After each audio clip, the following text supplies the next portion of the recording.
Having none, we have minutes for approval or correction from April 19th. Any comments? Or take them as presented? All right. Now, I would like to move up old business number 1, the pedestrian crosswalk signage, as a courtesy to our guests from the school district. Thank you. Unless you would like to sit through for an hour. If you're willing to adjust the schedule, it would be well appreciated. Hello, Jackie.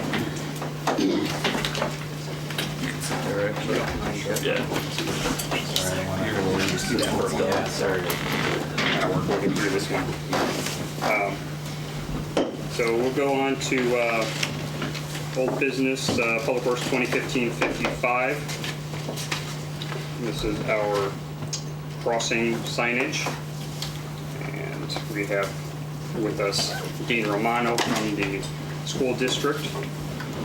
Invited him to come out and have this discussion with us, as we've obviously been going through crossings in different scenarios of how we can remedy some concerns that are out there. I know Bart have updates in the packet if you want to, or staff. I'm not sure who wants to go through that real quick. Yeah, it's a simplification of the list I'd thrown up on the board at the last meeting. Talks about our specific recommendations for LED push-button crosswalk signs, and again, we're installing one at East Main and West Main at 47 to the tune of about $8,000.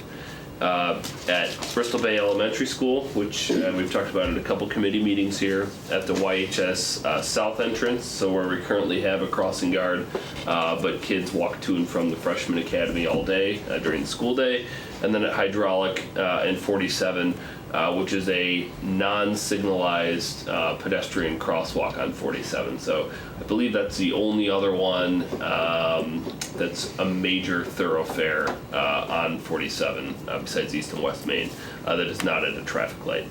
So we did recommend LED push-button crosswalk signs there, and then crossing guards based on the number of pedestrians, the vehicular conflicts, and then just complaints.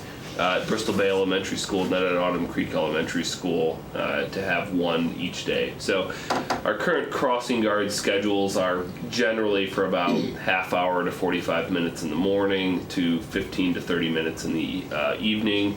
And it is set up currently so that it's a flat rate, which we'll get away from here in the next few weeks.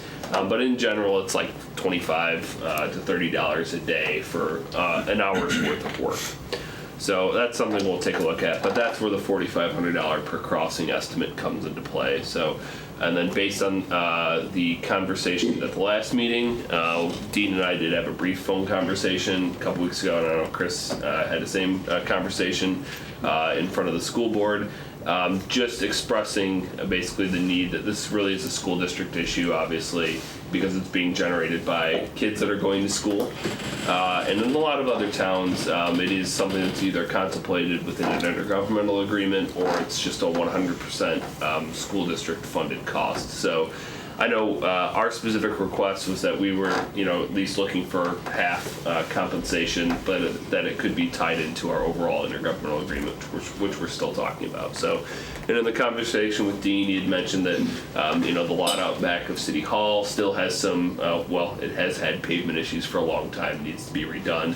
And typically that's contemplated under a cost-sharing arrangement. But then also, we've talked about it, that the north end zone of the football field technically is under city control. And so we've talked about a proposal, where maybe we throw all those things on the table and come up with one solution in the interim. So with that, happy to take any questions or turn it over to Dean. No, I think this is a good, stepping off point to get us, get the city and the district in the room together. These are issues that obviously have been coming up here and there, this school, this crossing, that crossing. So in terms of crossings, dealing with them, obviously the district knows a little more about, what's coming up. We've mentioned the one crossing that has one student that crosses 47. Right. Is that going to be something that we think is going to go away in the next 1 or 2 years? Or is it something we have other students coming up in the district? I know, Dean, you went through the boundary study. Those are kind of projections you can relatively well pinpoint. That's the kind of help that would be good for us. And, is it justifiable to put in an $8,000 push button crossing if we don't have students coming up in the future, or if we Well- can mitigate that kind of a problem in the future. Absolutely, and you know what? I know that I've had an opportunity to take a look at the document that Bart was kind enough to share, and I also recognize that there was the list that you had also shared, Chris, when we'd gotten together most recently. If there's an opportunity for us to take a look in a little bit more detail, we can do an analysis of the students that we at least have on our rolls right now and how they matriculate up through the next grade levels and then on into the high school level and then graduate. So we would be able to identify that with regards to what we anticipate is going to take place. I'd be happy to sit down and have some more conversations or connect with Bart or whomever is going to be the point person here to identify where you have those specifics with a little bit more detail and then be able to articulate what it is, what we expect is going to happen. We have been seeing significant growth in new home starts.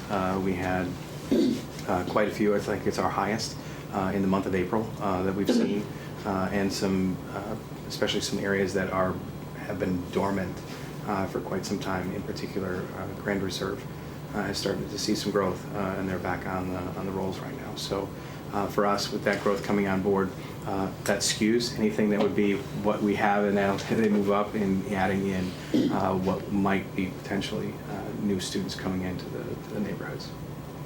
So, and I would echo what Bart had indicated. I think that this is a good opportunity for us to come about and talk a little bit about the intergovernmental agreement and see if we can pull some of these things together. I know that we had an opportunity to talk with our Board of Education and shared your interest in having this discussion. They were not opposed to having a dialogue. I don't believe that there were any commitments made on their part, but I do believe there's a good opportunity for us to talk through the intergovernmental agreement discussion and continue to move that forward. I think that there is a good opportunity for us to come to some sort of a very positive arrangement for everybody on a lot of different topics. But it's good that we can actually have that conversation. There's not always that type of relationship between the school district and the community. So, And I know that intergovernmental agreement has been ongoing for quite some time. We've had some back and forth. I know you had presented some information about the cost to the board, and that went back for some more review. I would like to see that definitely come back and work some of these details out, but in the interim, I would like to see this also go to the school board to see what their thought is. Are they willing to apply for grants, or are they willing to provide staffing or funding for crossing guards, or at least discuss the actual physical impact of signals, that kind of thing, infrastructure improvements. If we could take that to the board, that would be good to see if they're willing to give some buy-in on a cost sharing initially. And I believe it would be important to our board to make sure we took a look at it as a holistic and everything included, because I think if we take a look at things in individualistic components, I don't know if that would be something that would be as readily moving forward. And that's fine. My concern is this dragging out as the intergovernmental agreement has. I would like to hopefully have this as an impetus to put our heads together and actually try to resolve that. Obviously, we know you want to get that parking lot fixed, and we want to kind of clean up some of the issues to make it easier for you to do what you need to do on those types of properties, but we also want to be dealing with the safety concerns that have been brought to our attention. And Absolutely. so And I I think would that hate to this- see government stand in the way of dealing with the safety concerns that are raised. And I would go back to the parking lot issue. When we talk about safety, it's in significant disrepair. Right. And I think that that is something that there's still a hope that we could even consider taking a look at that for summer construction and repair and renovation. So my hope is that we'd be able to sit down in the very near future, as early as we can get all the parties together to have that conversation. And I believe that we can wrap this discussion into that dialogue. Even if the intergovernmental agreement isn't completely finalized, at least those components, I think, are, when they are combined together, could be standalone to get done on an expedited basis. Stephen, or Larry? Well, what you said a moment ago about us dragging our feet as far as governments go, I think we have time here to get this done in time for the fall school session. We've got, what, 3-4 months Yeah, here? I don't think it's going to get done before the end of this year, but definitely before next session. Absolutely. The safety of our children is just far too important to not do something here. We've had meetings where we've had room full of people, especially in Bristol Bay, showing up here, expressing their concerns. So I'd really like to see us put this in high gear and get this done one way or another. I think it's just too important not to. Jackie, Ken, anything? I was on Orange Street on 47. What's interesting to me is that we do have something there because like the kids at our school, and I would believe YS, they all get bused to that side of town anyhow. So you really shouldn't have I mean, you could have kids that are older that want to walk, but it probably isn't necessary to keep a guard there anymore because that's encompassed in. Do we have numbers from previous years? Is this having one child being crossed? Has that been going on for a while? Do we know, or? I don't. It was news to me that we had only one there, so that's not something the police department is regularly giving reports on. So I'll ask though. And again, we'd be more than happy to take a look at an individualistic review of each one of the current crossing guard situations of those you're proposing, and take a look, at least from our internal data, as what that would look like. You know, as far as what we'd anticipate, as far as what our anticipated walk path would be on a safe walk to school. You know, Chris, one of the things you talked about was the grants and applying for those. There is the Safe Walk to School program that does offer up quite a bit in the way of resources, or at least a reasonable amount, that might be able to subsidize this or enhance a little bit further with additional signage and what have you. And that's something that we would, again, be willing to partner up on. That generally does take a combined effort to be able to successfully complete that application. So, and we've got a new staff member coming on board here on July 1st that's going to be taking on a lot of the transportation responsibilities and oversight, and that would be a project that I'd already hoped that he would be able to look into. We'd be more than happy to accelerate that involvement with that process as we move forward. That would be good. One other question I have, are we still looking at am I reading this right, the crossing guard on Mill and 126, or did that have no? There is one there already, and so there's a possibility we may change the location of it. Yeah. But We don't have any counts on that either, because there's also a busing area. that one there are only, I believe, 5 to 10 kids that use that per day, and I know that the comment was made by the deputy chief that there are 2 to 3 times that amount that actually just cross right in front of the school from the apartment complex there. So, you know, that That's could have been a dangerous. reason to change, yes. With that, does that give good direction to staff to work with Dean and Yes. try to get the IGA going again and get this wrapped up before the next school session? Sounds good. Be happy to share an update with the board on Monday. Now that we have a little bit more information, and kind of provide an overview, and then I'll provide a phone call and see if we can put something on the calendar really soon. Sounds good. Great. A personal thank you for rearranging your schedule to allow me to enjoy a little bit more of my evening with you. Absolutely. All right. Thank you very much. Night. Okay. Moving back to our regular agenda, we have a nice short presentation. Public Works 2016-29 Master Water Study presentation. I will, at this point, just turn it over. Slide over. All right, I'm going to kick it off. For those of you who don't know me, I'm Pete Wallers. I work with Jeff and Brad, and I'll just give an introduction, then we're going to turn it over to Jeff to do the bulk of the presentation. He's been the project lead for the master study, so it'll be him that'll give you most of the information. My responsibility is to issue the nerd alert. There's going to be quite a few things in this presentation that'll be foreign to you. There is a list of acronyms in the back of the report, but honestly, we don't expect you to know that. So if at any time there's something that isn't clear to you, please just let us know, and we'll stop and explain it, because it's probably over the top, but for us, we see it every day, so it's a little more normal. At least we think it's normal. The other thing I will mention is we are going to cover just a tremendous amount of information tonight. And I would just recommend that, just let it settle in a little bit. We don't need any decisions tonight. Certainly if you want to offer any comments, we certainly would like to hear those, but we don't think there's any need for really any direction tonight. I think it'll be just so much stuff that you're going to want to give it some thought. All of us are available to answer questions at any time, so if something comes up later on, give us a call, or we'll be back at another committee, or I think we're going to be scheduled for a board meeting as well. So happy to do that anytime.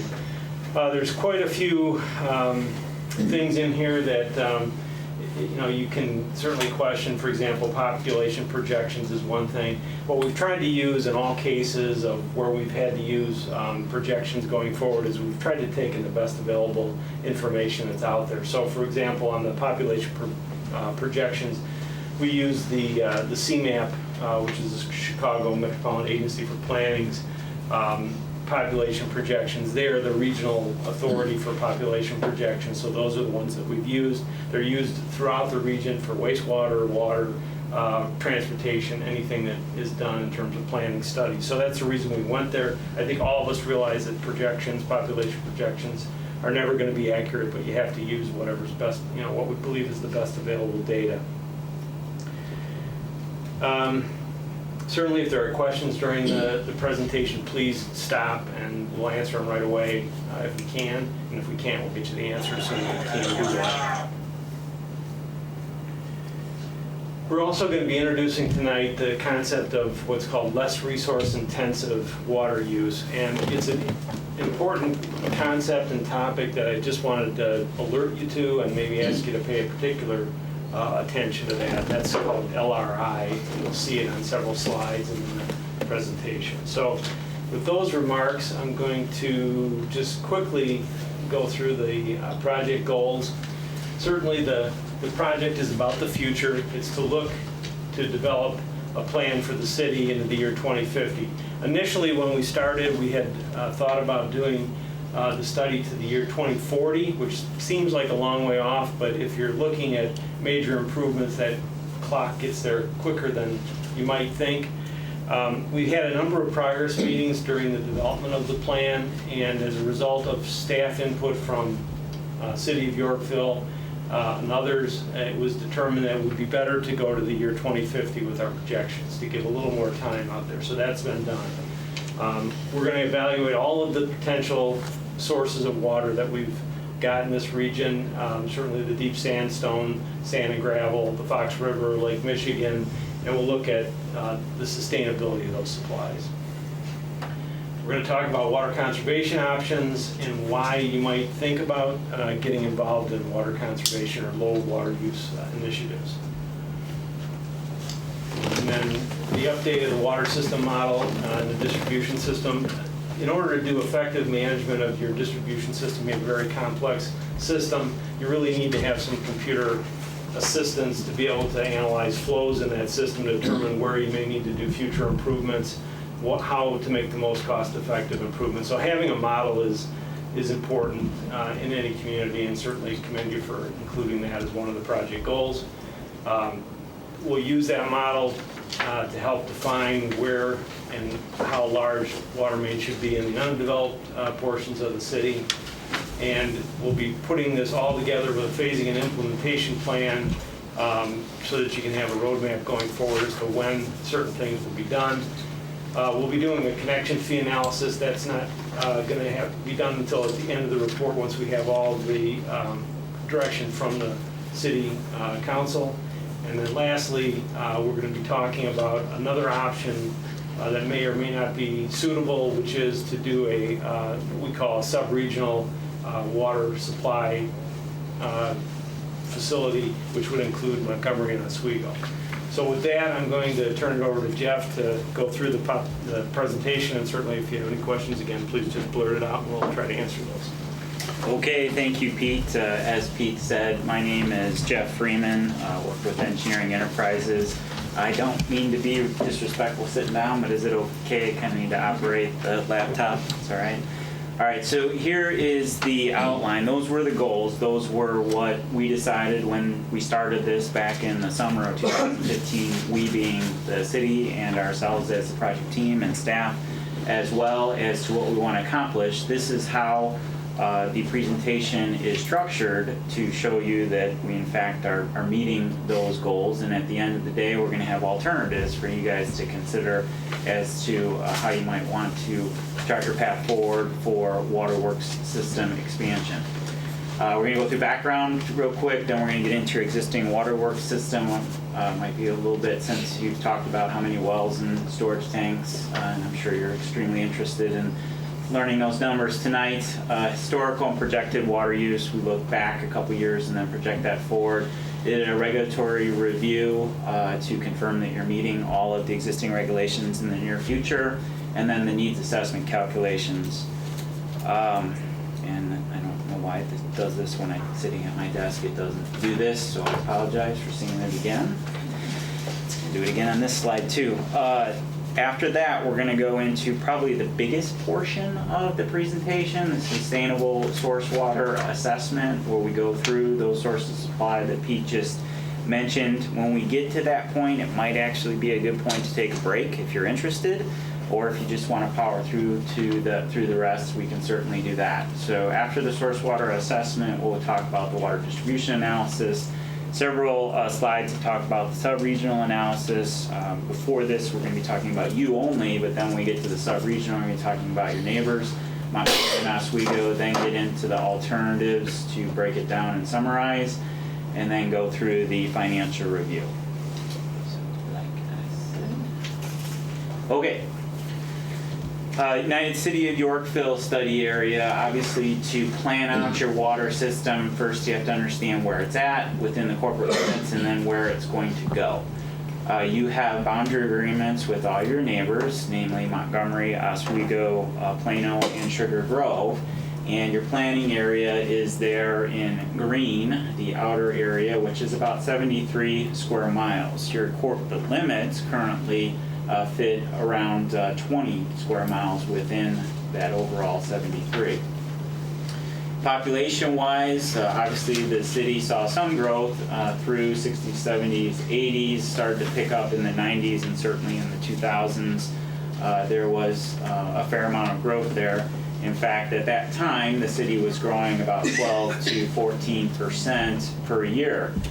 CMAP has done the 2040 projection, which is how the green line is developed there, looking into the future.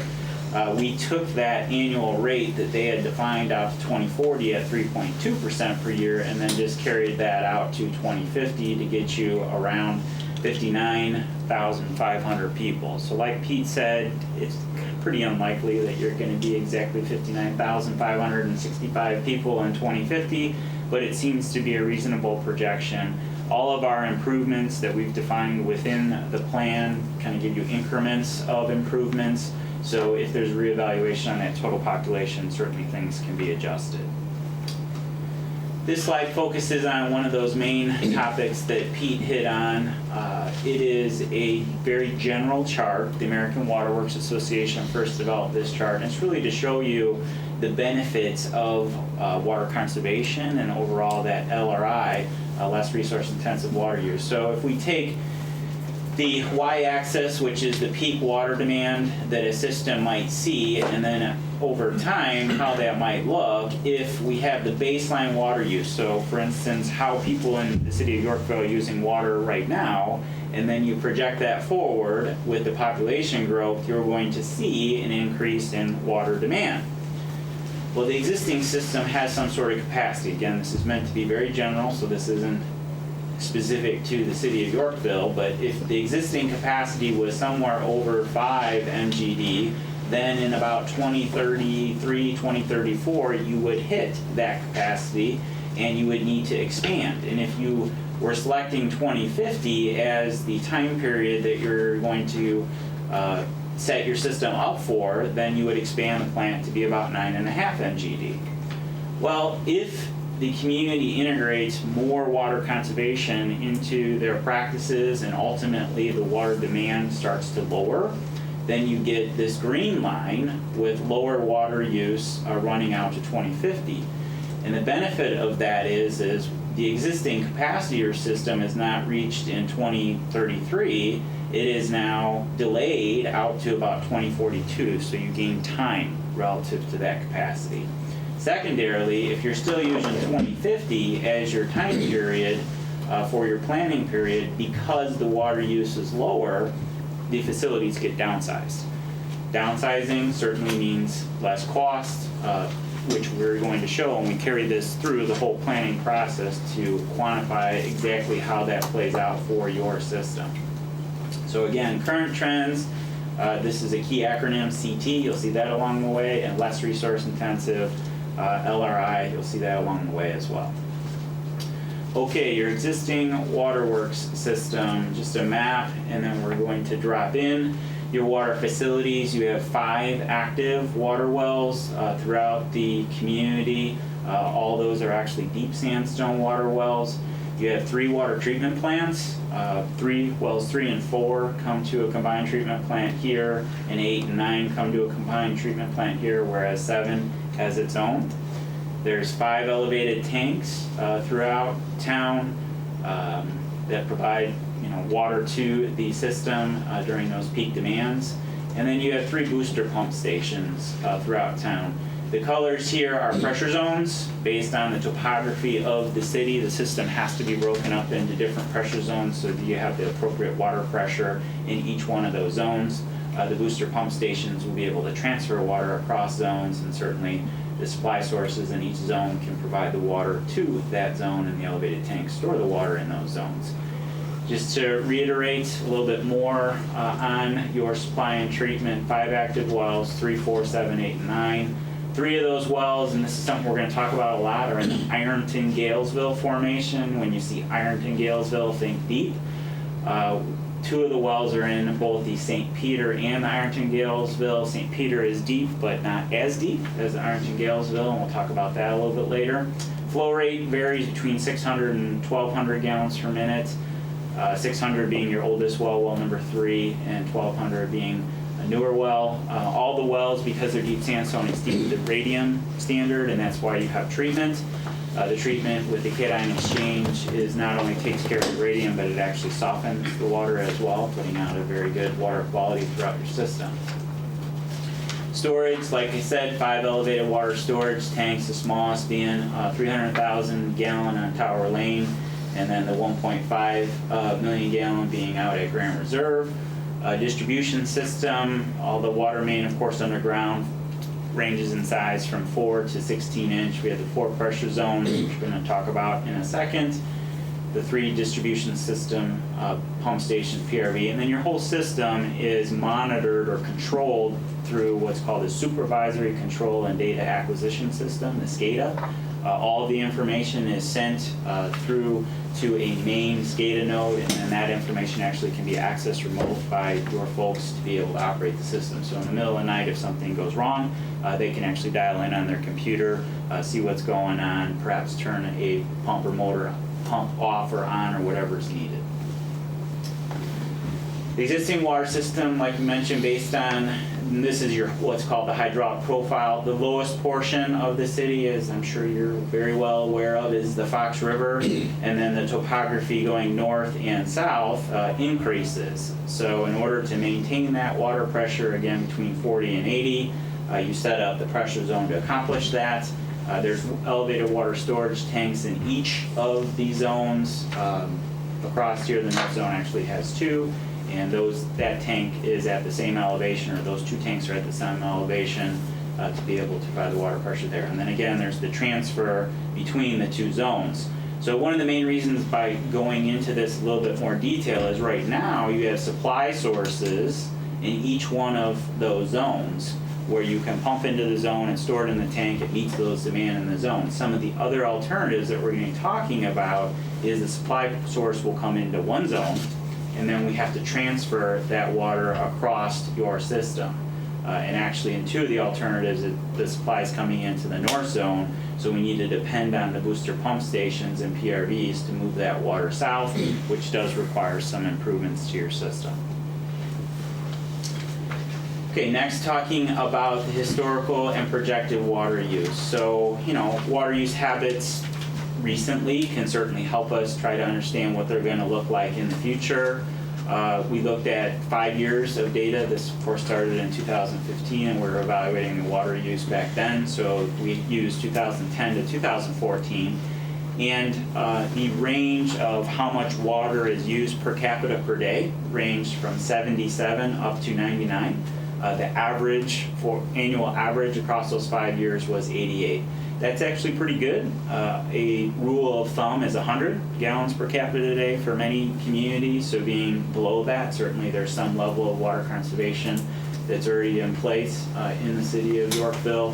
Growing communities sometimes could see a little higher if there's a lot of irrigation going on. And at times, actually, within the city, it was higher than 100 gallons per capita per day.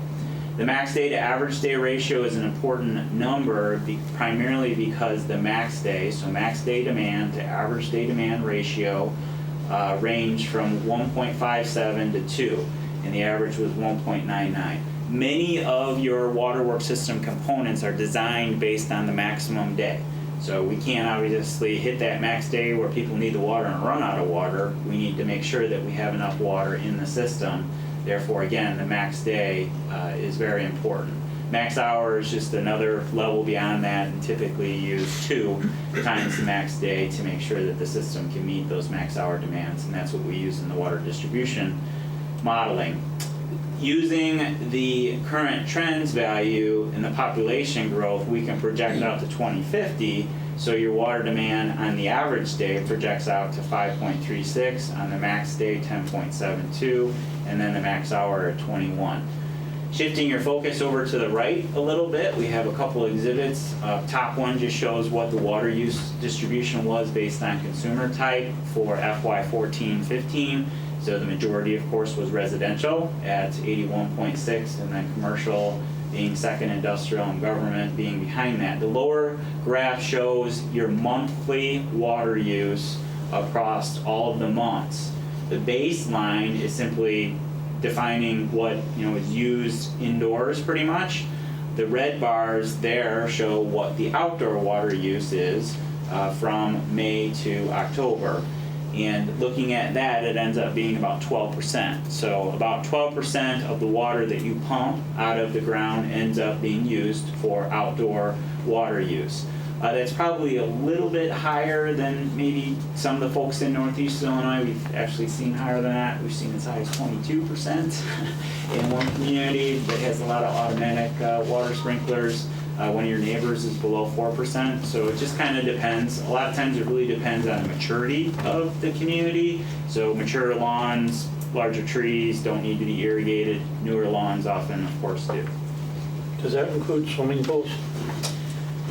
That would be during that time period. Essentially what we did was we took the water use and the non-outdoor water use to establish that baseline and struck the line across, and then any amount above that in that time period was the outdoor water use. Probably better to put outdoor water use instead of just irrigation there. So since most people are filling their pools in maybe May, that's where you would start to see that.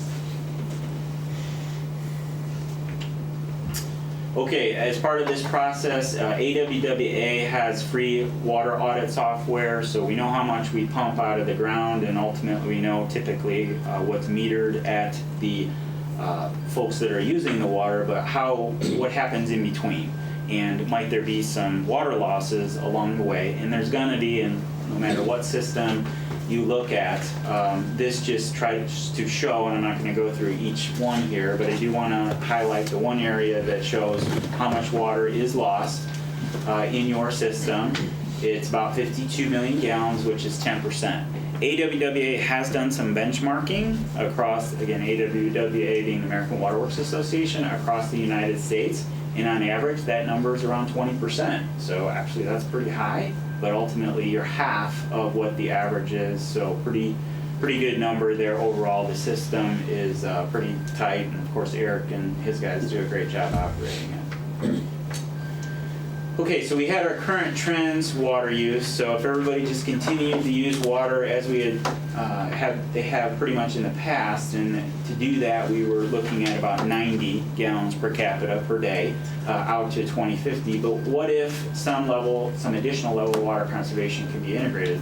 Water 2050, which was a regional planning document, looked at 13 best management practices for water conservation. We went through all 13, pulled out the ones that seemed to make the most amount of sense for the city to reduce overall water use. And the two main ones, as you can see from a percentage perspective, is outdoor water use, so knocking down some of that irrigation. It's almost always there's ways to do that, to knock down the irrigation, because it's not always used as efficient as possible. And then the other thing is see if we can go after that 10% of the system losses. So the total reduction that we're estimating is around 11%, which really isn't that much, but it does drop from 90 gallons per capita a day down to 80. And then again, as you'll see, when you look out in the future, even that 11% reduction can make a significant savings in capital and O&M costs into the future. This is how the numbers then project out. The average day is on the bottom here in blue, and the line is actually the current trends, whereas the dotted is the reduced or less resource intensive number below it. So average day here, max day in green. So instead of designing your system to meet 10.7 MGD, if you can integrate more water conservation, you're down more like 8.34. And then the max hour above there in red. As mentioned, we did do the regulatory review, so we went through all of the existing regulations here when they were established is on this table as well, and then a potential future. We're happy to report that all of them are in the yes side of the column, so the city has been and presumably will continue to be in compliance relative to all the standards. Next then is we have our water use projections. We have our existing facilities. We know what the capacity of those facilities are. We can use what we call our needs assessment calculations to evaluate the capacity of the system moving forward. We have 5 test parameters that we utilize for our needs assessment calculations, 2 of which focus on supply, and then of course you would need treatment to go along with that. 3 of them are more storage oriented, which we'll go into in a second. The main one from a supply perspective that for your system size would be the reliable source capacity. So the graph to the right shows the historical levels, and then in increments of population shows you what the capacity of your supply is. The blue is current trends, and the green is the LRI. So you can see in blue, capacity of your system obviously was meeting those demands. But as time goes on, you start to get to the point, as that initial graph showed, where your supply sources don't have the capacity, and obviously from a current trends perspective, it goes negative quicker. Whereas the LRI projects out a little bit slower because we have less water use. Ultimately, at the end of the planning period, so the planning period in 2050 added 41,687 people, we would need an additional 6,600 gallons per minute of supply. But if you reduce water use across the system, it drops down about 2,500. Now, all of these the calculations out at 2050 do assume that well number 3 is abandoned. Well number 3 is your oldest well. It's the one that's downtown, west of 47. There, it's operating okay ultimately, but it does have some issues being a sand pumper, and ultimately you get some. The pumping motor ends up, doing a lot of wear on the pump. So we think long term, again, we're talking out to 2050, so that's 35 years from now, that depending on well 3 across all this time period doesn't make sense. So at some point that would be abandoned. Again, it's factored in to the 2050 numbers. When you choose to do that just depends on a lot of things overall. Each new well would be about 1,000 gallons per minute. So if you're looking at a deficit of 6,600, you would need 7 new wells if you continue with your current approach of drilling wells and putting the treatment with it. However, if you drop down to the LRI, we're talking more like 4 new wells. So again, just to focus on the cost, that could be a significant cost savings. On the storage side, we can go through the same thing, same process here, adding increments of population. Blue is current trends, green is less resource intensive. Here we're going to focus on peak hour storage. At the end of the planning period, we're talking about a deficit for current trends of 1.6 million gallons. For LRI, it drops down to be 1 million less. And just for reference, the north elevated tank that's right on Route 47, I drove by it on the way here. It's still nice and shiny, even though it was painted about 13 years ago. We just had it cleaned last year. Okay, that's 1 million gallons, so you would need one less of those and the cost associated with it if water use went more of the LRI front. Okay, getting into sustainable source water assessment, and like I said, this is kind of the lengthiest part of the overall presentation, but we think it's really important because really the focus here is finding the source of supply long-term that's sustainable for the community. In Northeast Illinois, generally, there's 4 sources of supply. Turns out that actually all 4 could be accessible to the city of Yorkville. That's not the case, of course, for all communities in Northeast Illinois. But in Northeast Illinois, shallow sand and gravel is an option. Deep sandstone, this is again where all of your wells are currently drilled into. Fox River, because it goes through the community, and certainly Lake Michigan water. The exhibit on the right here shows what the sources of water are across northeastern Illinois. So the blue is Lake Michigan water coming out, of course, from Lake Michigan. The green is inland surface water. This is actually the city of Elgin up here, who uses the Fox River as its supply source. If you did not know that. The light orange is shallow bedrock and sand and gravel wells. And then the dark orange is deep sandstone. This hatched one here is City of Aurora, which actually uses the Fox River for a good portion of their supply, but they also use deep sandstone and even some shallow as well. And then up here is Bartlett, who actually gets a portion of their supply from the City of Elgin. So as you can see from this exhibit, most of the outer suburbs rely on groundwater. And I should have done this earlier, but there's Yorkville, how you see Yorkville fits in. So this is Kendall County down in this area, and of course Kane to the north. Right now, the deep sandstone aquifer, again, you're in the deep sandstone aquifer, is being pumped at about 90 million gallons per day. The Illinois State Water Survey estimates that that's about 2 times the amount of water that's sustainable. So the water, of course, recharges into the aquifer. We'll talk about that in a little bit. But ultimately, we're pumping 2 times the amount of water that's getting in, and therefore water levels are declining across the region. I'm going to quickly go through these slides, but basically we're going to get to that previous exhibit, but show you historically how water sources has evolved across the Northeast Illinois. And usually, sometimes history can tell you some things. Sometimes it can tell you what not to do.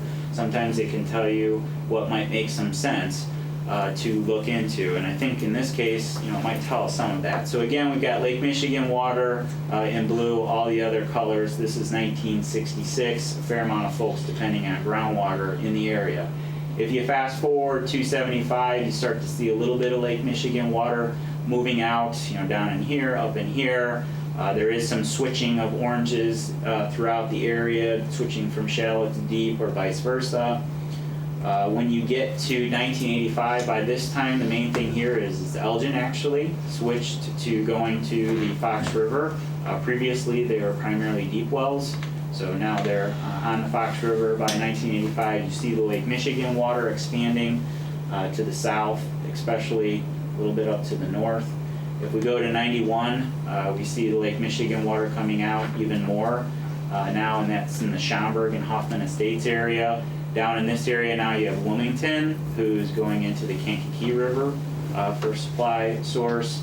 In 95, more DuPage Water Commission is created, so Lake Michigan water comes out to DuPage. Previously they were all groundwater. Now Aurora is on the Fox River by 1995 as well. By 2007, main thing here is the Lake Michigan spine that's coming down to feed Plainfield. So back in '66, this is what things look like with Lake Michigan water again in blue. In 2007, Lake Michigan water has expanded pretty far to the west. Now, while that's positive, meaning it's getting closer and closer to Yorkville, the thing you need to think about is the systems to pump water from here all the way out to here have a capacity. And, you know, they were designed to meet a certain demand, and whether or not they have the capacity to continue to push west is a big question, and we will talk about that in a second. And if they don't, the cost to expand them is often pretty high because you have to go back into the network to find the spot where you have to increase the capacity to then get it all the way out to Yorkville and the surrounding area.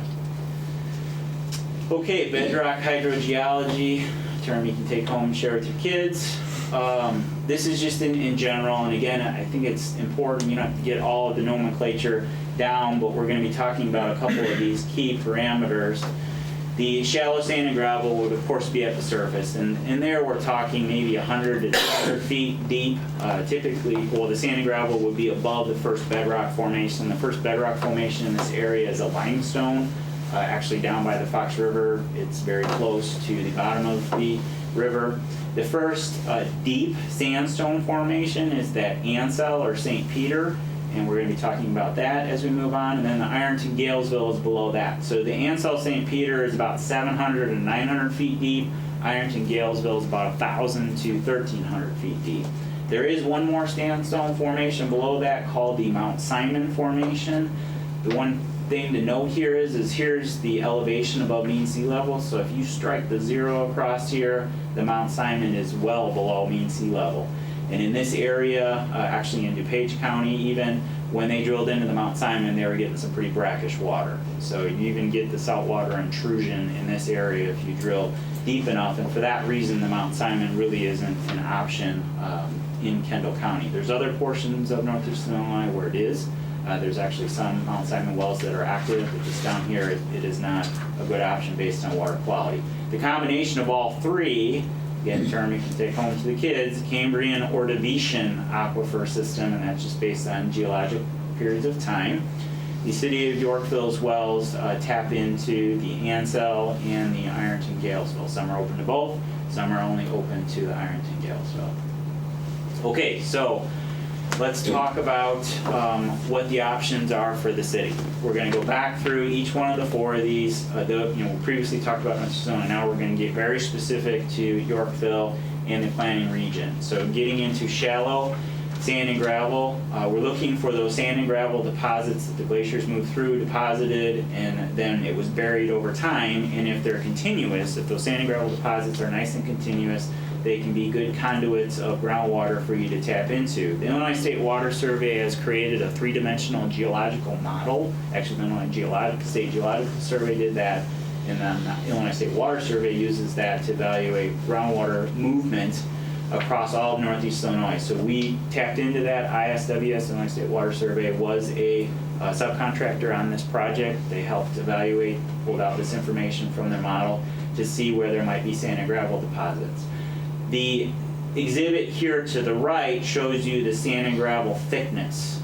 So the pink areas is really what you're trying to target for thicker sand and gravel deposits. The greater the thickness of the deposit, the better potential there would be for a sustainable municipal well. Unfortunately, if you look, this is Yorkville's planning area in red. This is Montgomery's up here to the north. You don't see any pink, unfortunately. And while these darker blues get to the 50 plus, they're really not going to be sustainable enough. This, for reference, is Sugar Grove. Sugar Grove actually does have a well just north of here in sand and gravel. This over here is Plano, and Plano has several sand and gravel wells that they utilize for their source of water. So, excuse me, again, unfortunately for Yorkville and Montgomery, and certainly Oswego, the sand and gravel is not an option. Getting into the deep sandstone aquifer, so Cambrian Ordovician aquifer system, if you did not know, it spreads across 7 states. So here, of course, in northeastern Illinois, and then this would be the northeastern subregion. It actually spreads out to Wisconsin, Minnesota, Iowa, Missouri, the Upper Peninsula of Michigan, and even over to Indiana. The way that the sand and gravel dives, if you remember the cross section, into this area and having several bedrock formations above it, when it rains in Yorkville and a good portion of northeast Illinois, the water cannot get into those aquifers. They get closer to the surface out west. When you get out to Rockford, actually when it rains out there, you have a chance of water getting into the sandstone. So your recharge areas, unfortunately, aren't even in your area, depending on the water from out west and other states to push that water or set up a gradient to be able to get that water through. They are also pulling from that aquifer in the Cambrian Portavation aquifer system too, so that has to be taken into account. Okay, so I'm going to show you a little video here. Might not be as good as the YouTube videos you were watching earlier. But I'll set it up first. The sandstone, deep sandstone formations have been tapped in this area, and again, we're talking thousands of feet, or at least 1,000 feet into the ground. They have been tapped for over 150 years in northeast Illinois. You're going to see that based on a lot of groundwater use, you're going to have a major cone of depression centered around Elmhurst in the 70s. Then, when Lake Michigan water pushed west, to Cook, farther portions of Cook, and then out to DuPage, you see water level recoveries in that area because they're not pulling from the groundwater as much into the 2000s. But then with increased water withdrawal down in this area, you're going to see the declines again. So this is feet of drawdown from pre-development. So in DuPage County, for instance, this would be the 500-foot contour. So back in 1959, it had already gone down about 500 feet. Here's Yorkville out here, so it was somewhere between 200 and 300 feet back in 59. So now as we move that forward in time, we see 60, and we're kind of focusing up in this direction because, again, there's a lot of growth occurring in DuPage County. Now we're up to the 700 feet of drawdown in this area.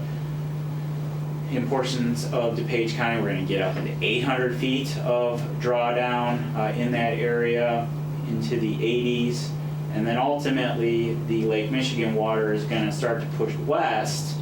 We have a very large area here, again, for significant drawdown. So now Lake Michigan water is going, water levels are recovering up here, but now there's still a very good pumping source down in northern Will County, and we start to see water level declines increasing down in this area. So now we're at 800 feet of drawdown down in this area when we get to 2014. So Yorkville was between 200 and 300 then. Now we're talking 600-ish, 500 to 600 feet now. This then is just a summary. So in 2014 here, it shows the portion of that Cambrian Ordovician system that were either partially or fully desaturated based on the coloring down here. So there are areas already where that aquifer system is being desaturated or there's just drying up. If projecting out into the future at the 2050 current trends levels, you start to see good portions that are completely desaturated. Now that doesn't mean that your wells are actually going to fully run out of water. It just means that a portion, at least one of those aquifers, the upper formation, is drying up, and it's just a matter of time that it's going to get down to the lower formation. The Illinois State Water Survey has the model across, all those states really as a macro scale model, and then when they get into northeastern Illinois, they have a micro scale. So we utilize that as part of this to map out, different scenarios within Yorkville. We also did it based on Montgomery wells, and we even estimated some wells for Oswego to see how things looked. They started with one run based on doing that 2050 demand across your 5 wells. Then we spread out that demand across new wells, 7 to be exact, and modeled what water levels would look like out in 2050 under that current trends. And then next, we did the LRI. So with that, we took away 3 of the wells because the water use went down so much and only focused on 4 that are shown on this chart. These graphs give you a summary of what the water levels look like out into 2050. So the upper graphs first focus on if Joliet, being one of the larger pumping centers in the area, were to remain on the deep aquifer, what would water levels look like? Here's current trends, here's LRI. The red here is the city of Yorkville's planning boundary. So out in 2050, the largest drawdown is 250 additional feet beyond where it's at now. So 600 plus another 250, getting down from pre-development situation. On the LRI, because we have less water use, you actually don't have a 250. Under the 200-foot drawdown contour, under current trend, certainly takes up a larger area, much smaller with the LRI because we have less pumping in the system, and therefore the water in the aquifer would extend a lot longer. And then there's the 150 contour between the two. One thing real quick to point out, this is actually the Sandwich Fault. If you did not know that, the Sandwich Fault runs across the southern portions of the city's planning area. One of the issues with the Sandwich Fault is the water, because the aquifers don't line up, water can't transfer across that fault. So down in this portion of northeastern Illinois, you're limited by a boundary condition. You're depending on the water coming from here. In other areas where there's not a fault, it might be the whole portion of their western planning area where water can be passing through. The below slides were, if you did not know, Joliet at one time in the past actually considered going to surface water. They considered siting a surface water treatment plant on the Kankakee River. Ultimately, they decided not to proceed with that and to continue pumping from the deep sandstone aquifer system. We said, well, what if they switch to a surface water? Might that then leave sufficient water in the aquifer for Yorkville, for Montgomery, for all the communities in this area?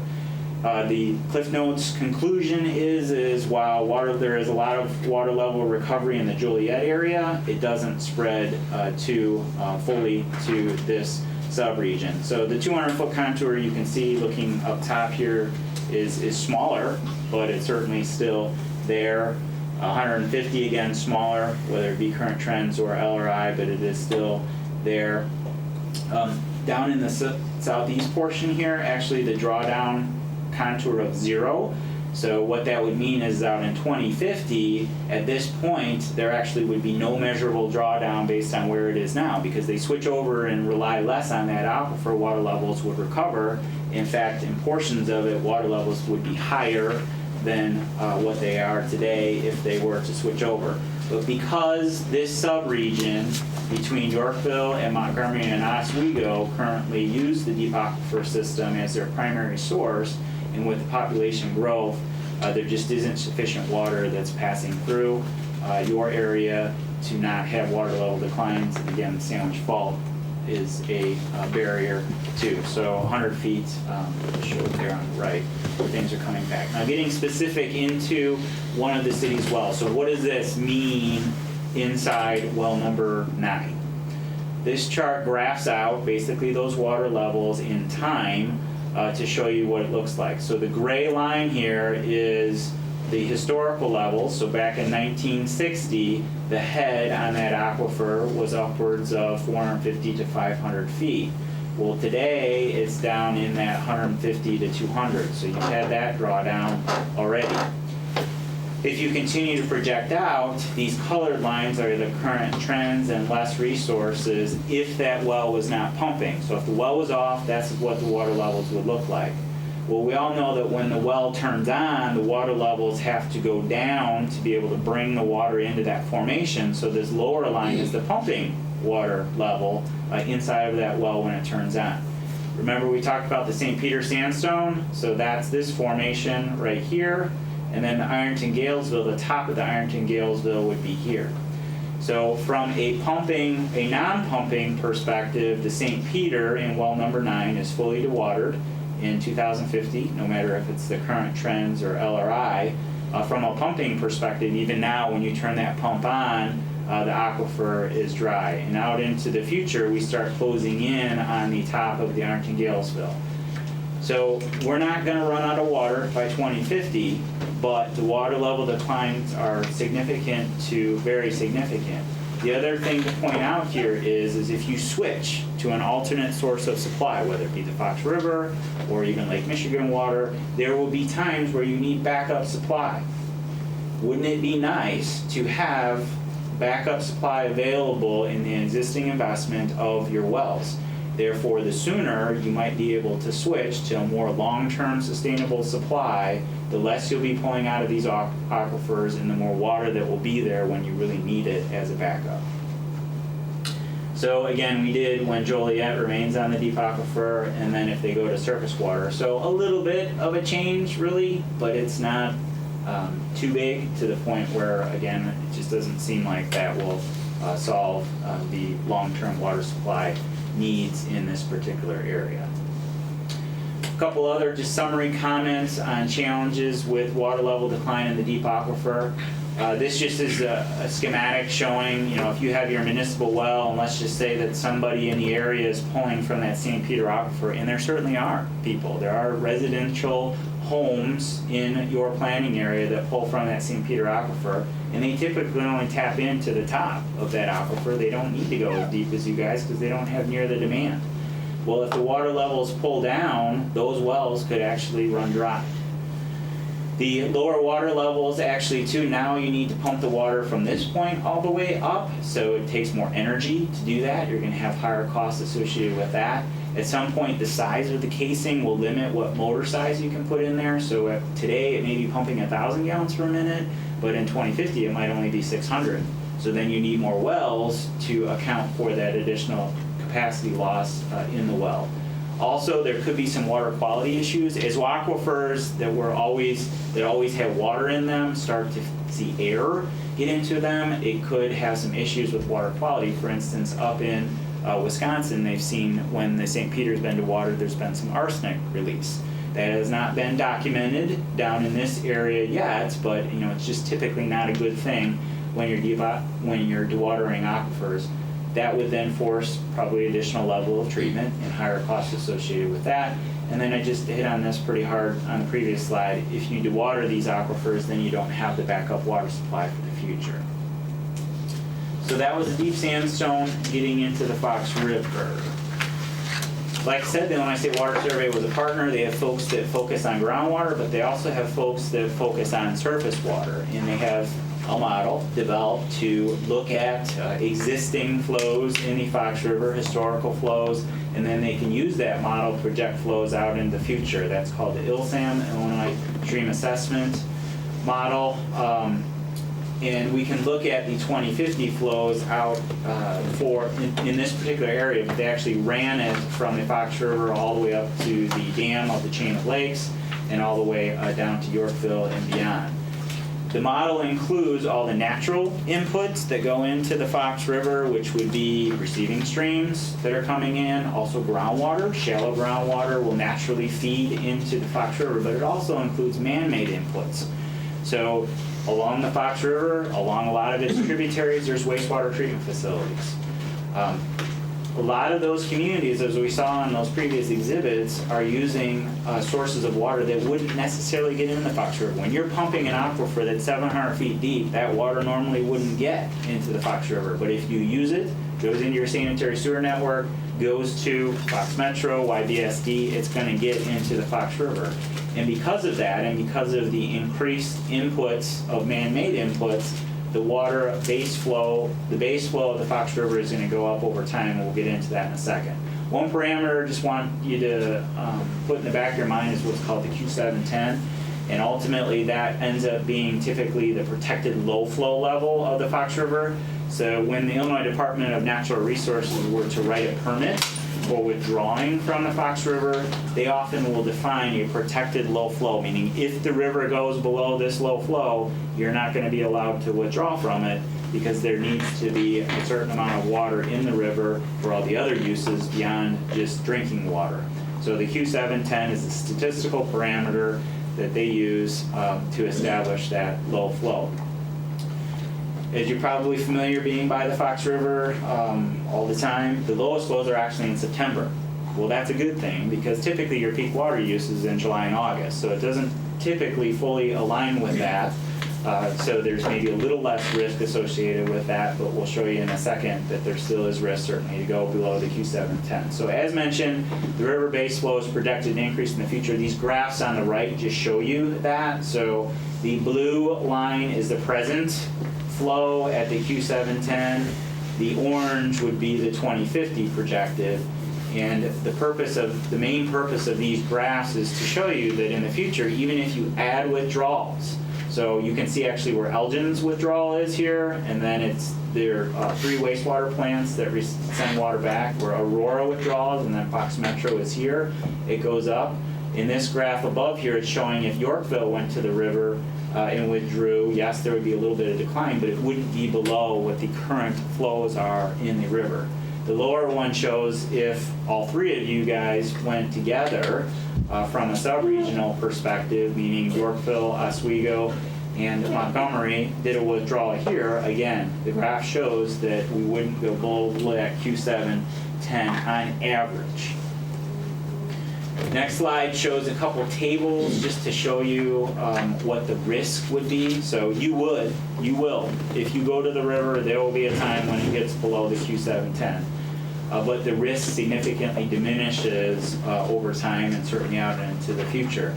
So this table just shows you monthly what the percent risk is. If we take September, for instance, right now, there's a 4.7% chance that in September the flows would go below the Q710.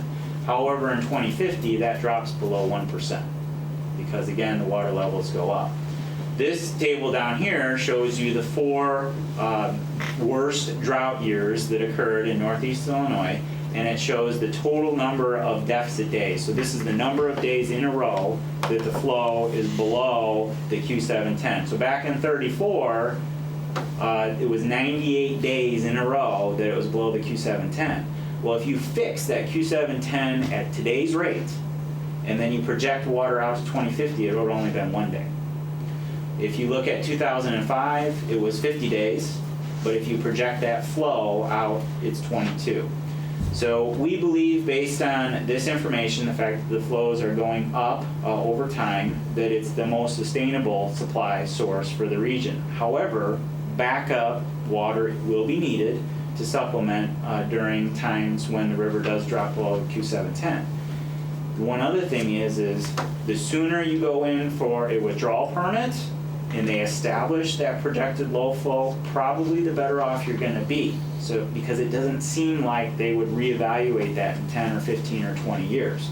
So because the river is going to go up, in 10, 15, 20 years, the Q710 number could potentially go up, and therefore you have less of an increment to work with in those low flow periods to withdraw from the river. So again, the sooner you can get a permit, more than likely the better to establish that projected low flow being a little bit lower. Lastly then, talk about Lake Michigan water.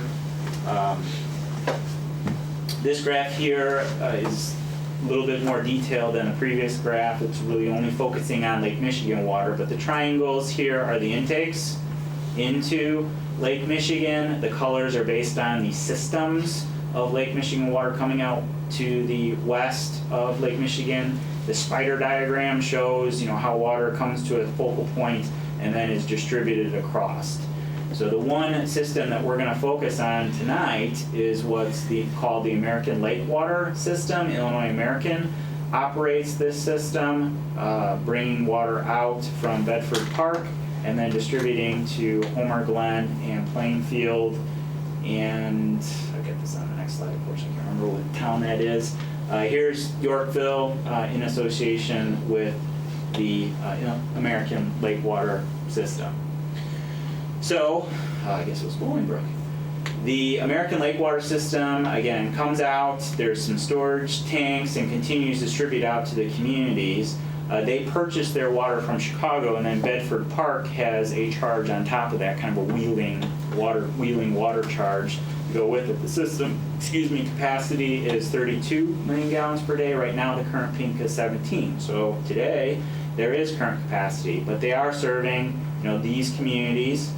When you take their population projections and water demand projections out to 2040, their peak gets out to 31.5. So 32 capacity, basically it's running right up against it. Therefore, Adding additional population onto that system would require expansion of that system.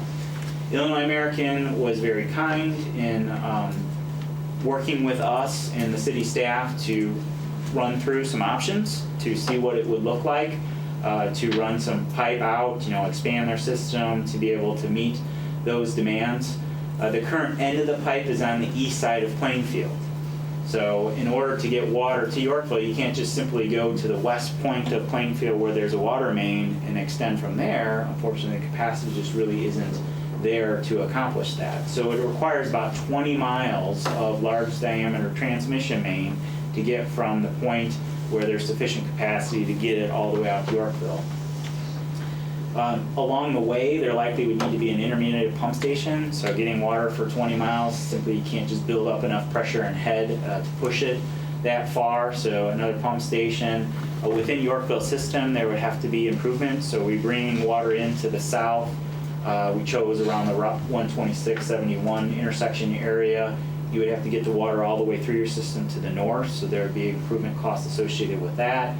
Potentially additional storage is needed, because what happens if this pipe, if you have one single pipe coming out as your source of supply, if that breaks, you might want to have additional storage just in case, or you would have your backup wells potentially.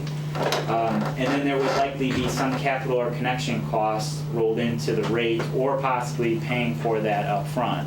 So in a back of the envelope type calculation, just the capital investment to get water to Yorkville would be about $100 million under that system. So based on that, we were able to conclude that it's probably not cost effective at this time. So here's our 4 sources that we focused on for the city. We concluded that the shallow sand and gravel, there just isn't sufficient sand and gravel thickness in the area. Lake Michigan water, while it's a nice sustainable source, and there's allocation available there, it just is not cost effective for the city. We talked about the deep sandstone aquifer and the long-term sustainability of the aquifer, and there certainly is a question relative to that. So the Fox River, again, our conclusion is that that's the most sustainable source long-term. Certainly there's a question of time as to when it makes sense to tap into that. So this, again, is about half or a little bit more of the presentation. We want to continue to power through. We'll get on a quick break. Anybody need a break? Nico? I'm just gonna go get a water, keep talking. Tequila. Okay, so we're going to switch gears real quick just to get through one of the topics. Again, Pete mentioned, and I did as well up front, that we did the water distribution system modeling. So the city has a full detailed model that's up to date. It helped us evaluate the capacity of the system as it is today. It also helped us plan out into the future. And if, for instance, there's a high water user that wants to come in, we can use that model to assess what type of improvements might be needed. So we use AWWA methods to go through it and evaluate the robustness of the system.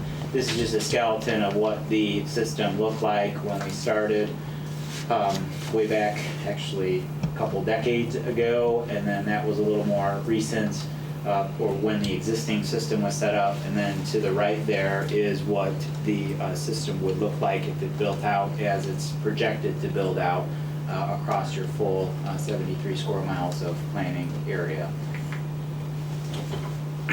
These were just all the improvements. Don't plan to go through each one. Some of the improvements are simply because the water main is too small in diameter and can't meet a fire flow goal. Some of it is aged out and needs to be replaced along with it. Some of them are specific to the improvements to be able to pass that water. Again, if we're bringing water in from the sub-regional connection, we need to get it all the way down to the south, so we have to put a large diameter network or add to the large diameter network to make that transition. Those were defined with the model and then ultimately cost out and added to the overall cost. Switching gears again, now getting into the sub-regional analysis. So prior to this, we focused specifically on Yorkville. Now we're going to go through what if Yorkville, Montgomery, and Oswego joined together to solve, their long-term water supply needs into the future. Montgomery's planning area first, being on the northern end, is about 15.6 square miles. Their existing corporate limits is just a little bit under 10. Yorkville, we had just previously talked about, 73 square miles versus 20 on the corporate. And then Oswego's in between with a planning area of about 40 square miles and their corporate limits being about 15 at this time. Population projections, we're going to go through the same process that we did for you, but adding in the other two communities so we can get the totals. The current population across all three community water systems is about 83,000 people. The one main thing just want to point out here is Montgomery's population in this analysis includes Boulder Hill. If you did not know, the village of Montgomery provides water to Boulder Hill, so there's about 9,000 residents in Boulder Hill. So if you take 9 off of that, that's really more like what Montgomery's current population is. These were the CMAP 2040 projections, in sum total about 161,000 across all of them, and there's the annual growth rate. When you get out to 2050 for each community other than Montgomery, and I'll get to that in a second, the total is 192.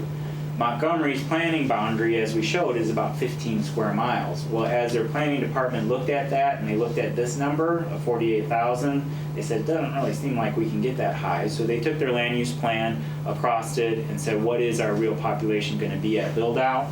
And the actual build out is more like 42. So we set them at 42, and again for Yorkville and Oswego, we went out using the 2040 projection annual rate to get to the just under 200,000.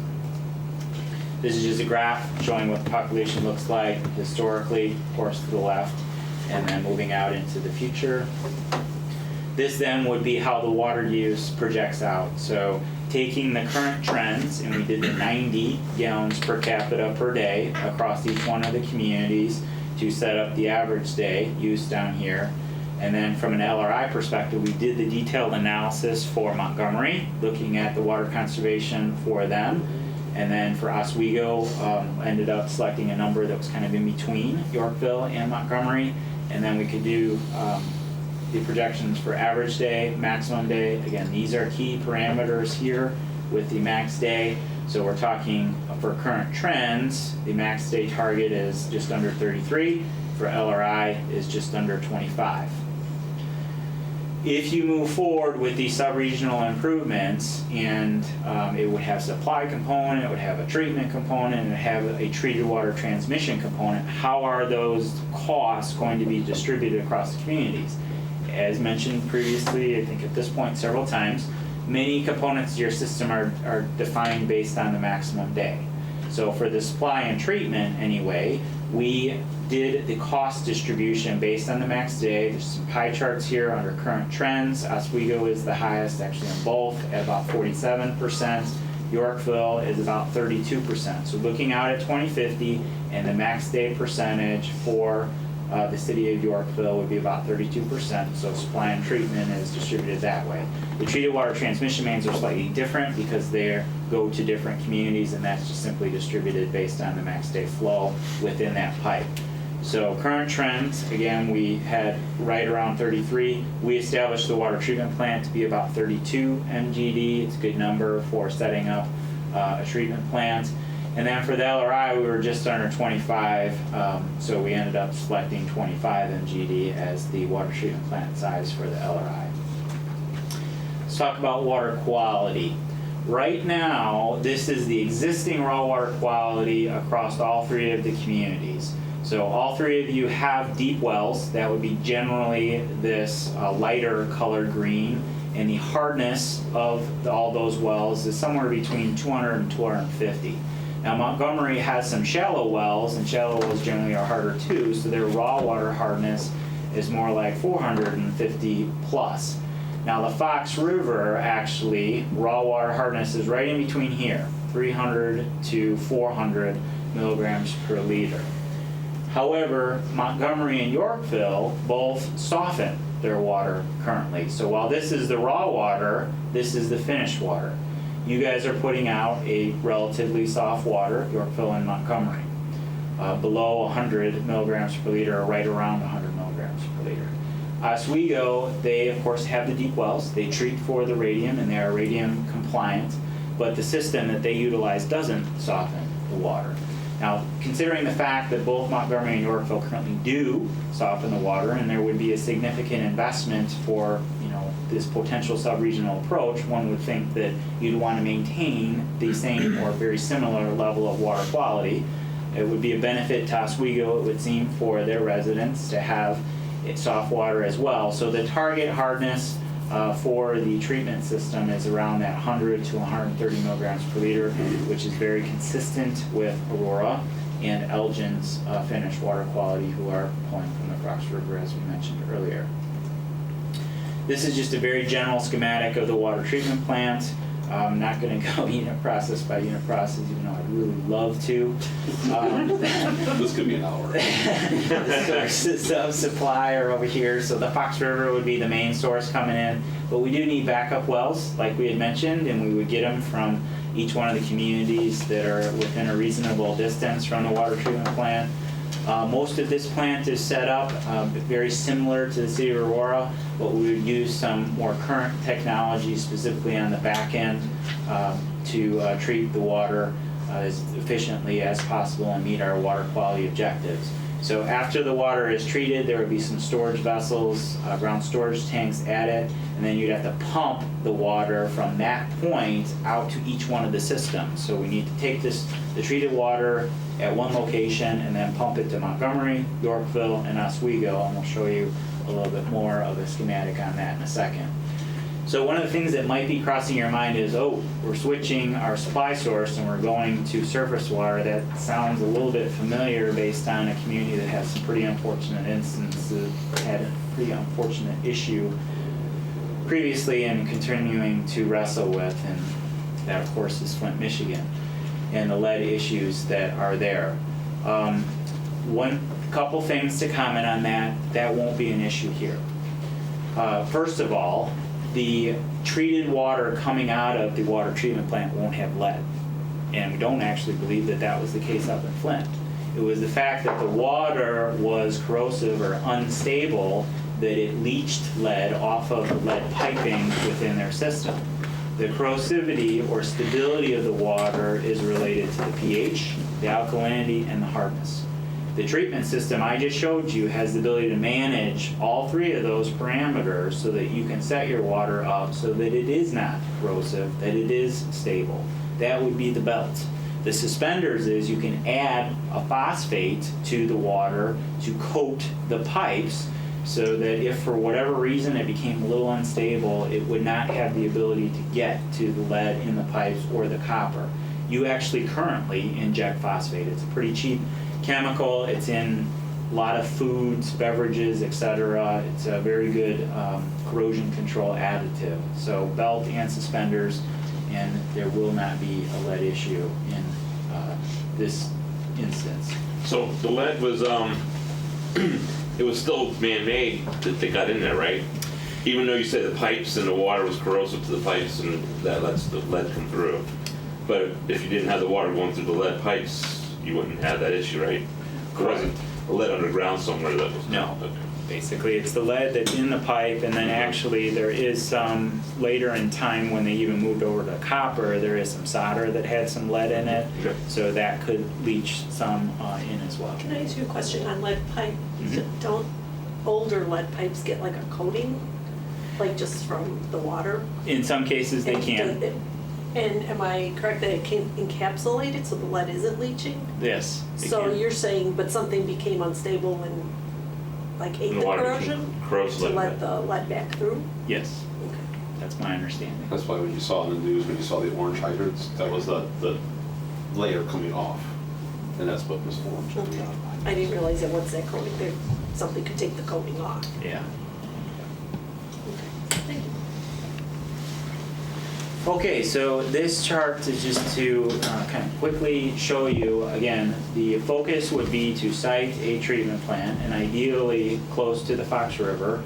Ideally, it would be in a central location to be able to get the backup supply to the treatment plant, but also in an ideal location where the treated water can be transmitted to each of the 3 communities as efficiently as possible. So the general central location across all 3 planning areas is around the Orchard Road Fox River corridor intersection.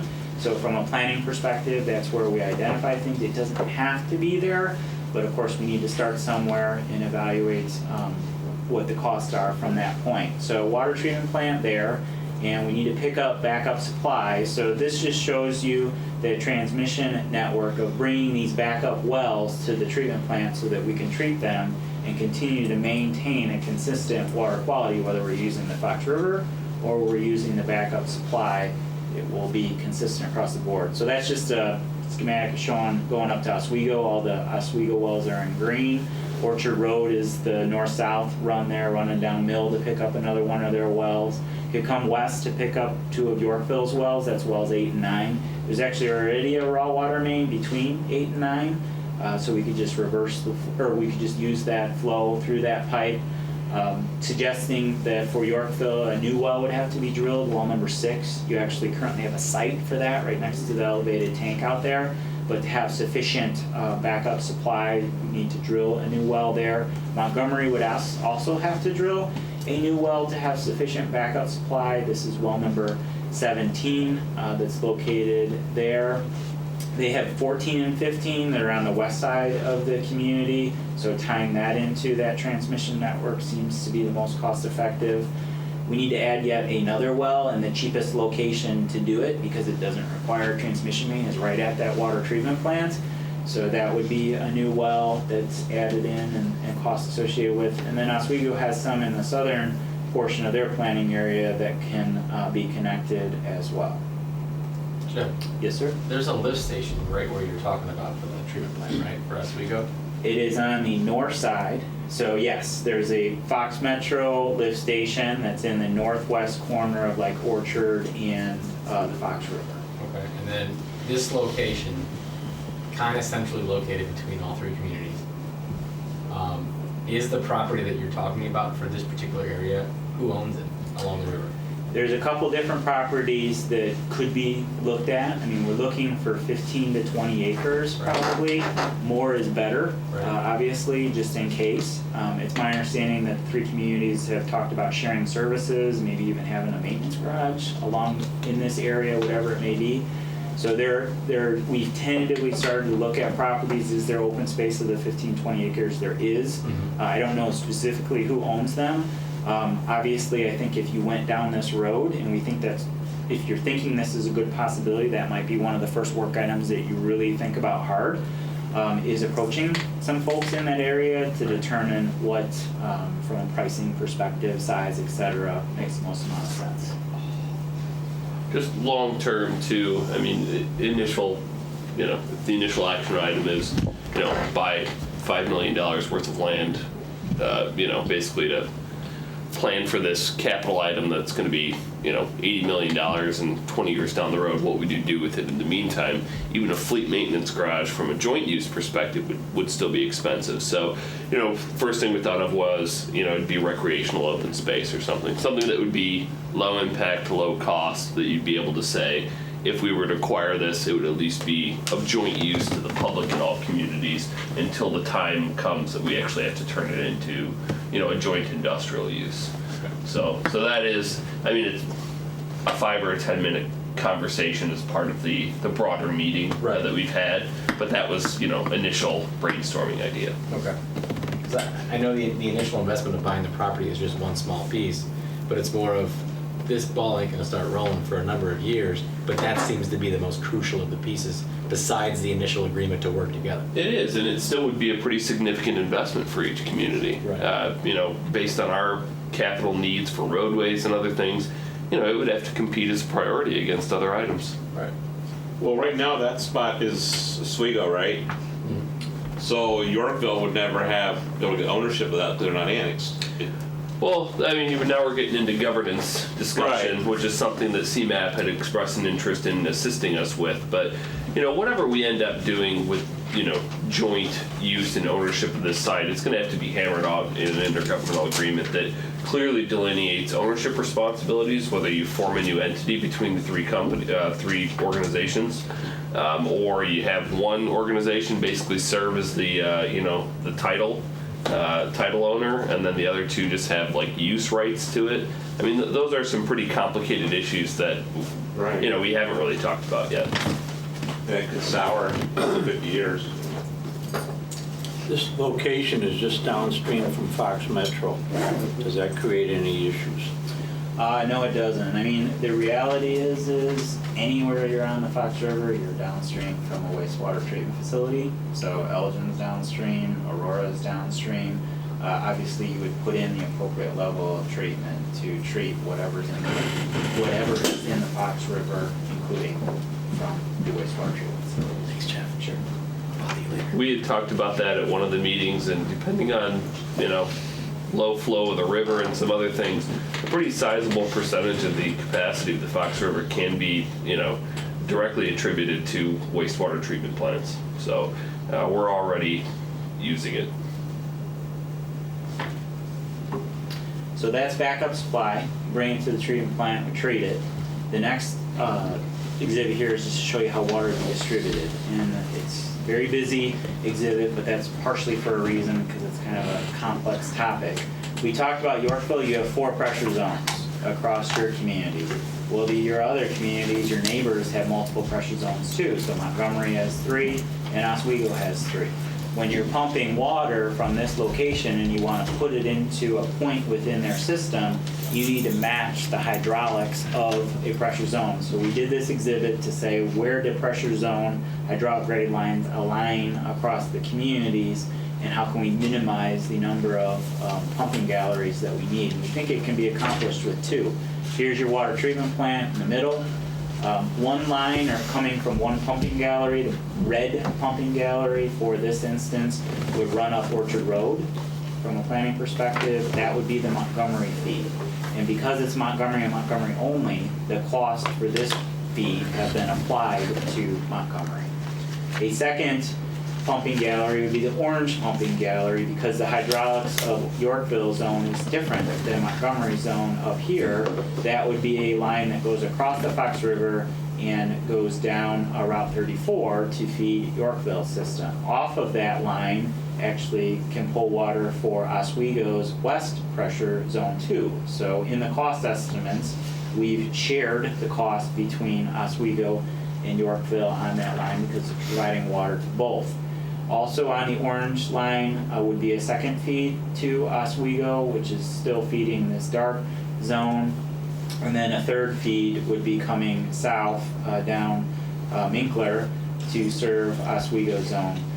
Someday it would be great if Yorkville could have a second feed into their system, and we think south of the river would be ideal. So in this line, we've built in some capacity for future expansion of that to come into Yorkville system. Because the current waterworks system network is a pretty good distance from that point, we didn't factor in taking it all the way into the distribution system. That would be a future improvement as development grows in that direction. Okay, so that's just the detailed discussion of the sub-regional. Let's drop back, and we're only got, it looks like 10 or 11 slides left, so we're gonna power through here.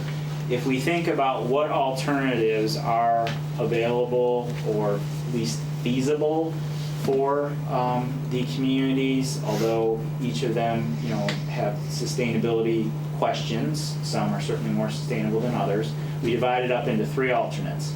Within each of the 3 alternates, there is the sub-alternate, the current trends versus the LRI. So the first alternate is, what if the city continued doing what they are now? New wells would be a deep sandstone well. Along with that would be putting in cation exchange. The concern, of course, with this alternate is the sustainability of the deep aquifer. Alternate 2 is, what if the city put in a Fox River intake on their own, and then put in a lime softening treatment plant for it and used your own steep sandstone wells as the backup supply. So alternate 2, current trends 2A, LRI for the 2B is on your own. Alternate 3 is what if you did the same thing, a Fox River intake and a water treatment plant, but along with Montgomery and Oswego. These just quickly show you what the improvements are, and the intent isn't to get, dig in deep into the exhibits. The point of the red to show you though is all the red boxes identify an improvement that is needed within your system. We previously went through the needs assessment, so for the LRI, you need these wells, 3 new cation exchange water treatment plants, you need distribution system improvements, and ultimately a 2 million gallon elevated water storage tank. For alternate 2, in these we're focusing on the LRI. I mean, your water use, as I'm sure you're probably aware, is going down. So it seems reasonable to think, certainly by 2050, even with only just a little bit of focus, and maybe even if you didn't focus at all, water use is going to go in that direction. Think about water fixtures, how they've improved. They're probably going to continue to improve and use less and less water. As a community, I think water conservation certainly gets out there more and people are more conscious of it. So again, we focus from this point forward on LRI instead of CT. So here is on your own, a little more red along this way because we have the distribution system improvements. We've tentatively assigned that the lime softening plant would be kind of east of the current city, or not, Grand Reserve is up in here, but along Route 34 as a location where you might be able to tap into the Fox River and put in a lime softening water treatment plant. So for LRI, it would be 9 MGD for you on your own. This one would be the sub-regional improvement. So you would have the cost associated with the sub-regional improvement, which are back here, and then part of that 25 MGD lime softening water treatment plant, but you still have the water distribution improvements throughout the system to transfer that water and then someday an elevated tank. Here's a quick rundown of the costs from alternate 1 down to alternate 3. Of course, alternate 1 is the cheapest, but again, we need to think about whether long-term that is a sustainable option. You have current trends versus LRI. So the first column is capital cost. The second column is the annual O&M, and then the last is the 20-year net present value. And one of the things you see here is when you're focusing, for instance, on 2B, which is doing a lime softening plant on your own, the capital cost is cheaper than if you did it as a sub-region. But there's an economy of scale in the operation of that facility. If you have to man it with your own people all the time versus a larger facility and you're only taking on a portion of that, the annual O&M costs are lower, and then factoring that in from a net present value perspective, it ends up being cheaper in 20 years. Now this facility's going to be online way longer than 20 years, 40, 50, perhaps perpetuity with rehabilitation, so that net present value just continues to improve. Quickly, just to show you what the cost savings, we had the chart in the very beginning, current trends versus LRI. So if you do alternate 1, you're saving about $20.5 million in capital investment. Alternate 2, it's less, but still pretty significant, $3.6 million under the sub-regional. And then on the net present value side of things, you see a $28 million difference in 1, 11 in 2, and 5.3 in 3.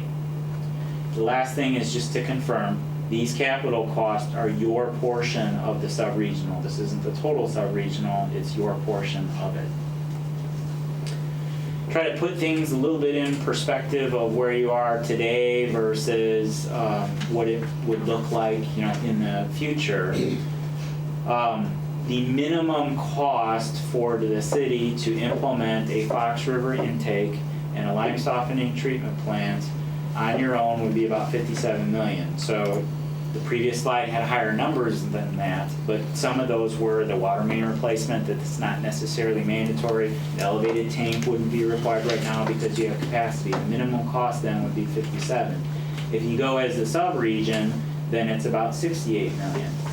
So Bart and Rob ran some numbers relative to, well, if you take that capital investment and you borrow for either a 20 or a 40-year term at a 4% interest rate, what would be the annual cost for that? So on a 20-year, it'd be about $4.2 million per year at the 57. For the 68 on a 40-year term, it would be about 3.5.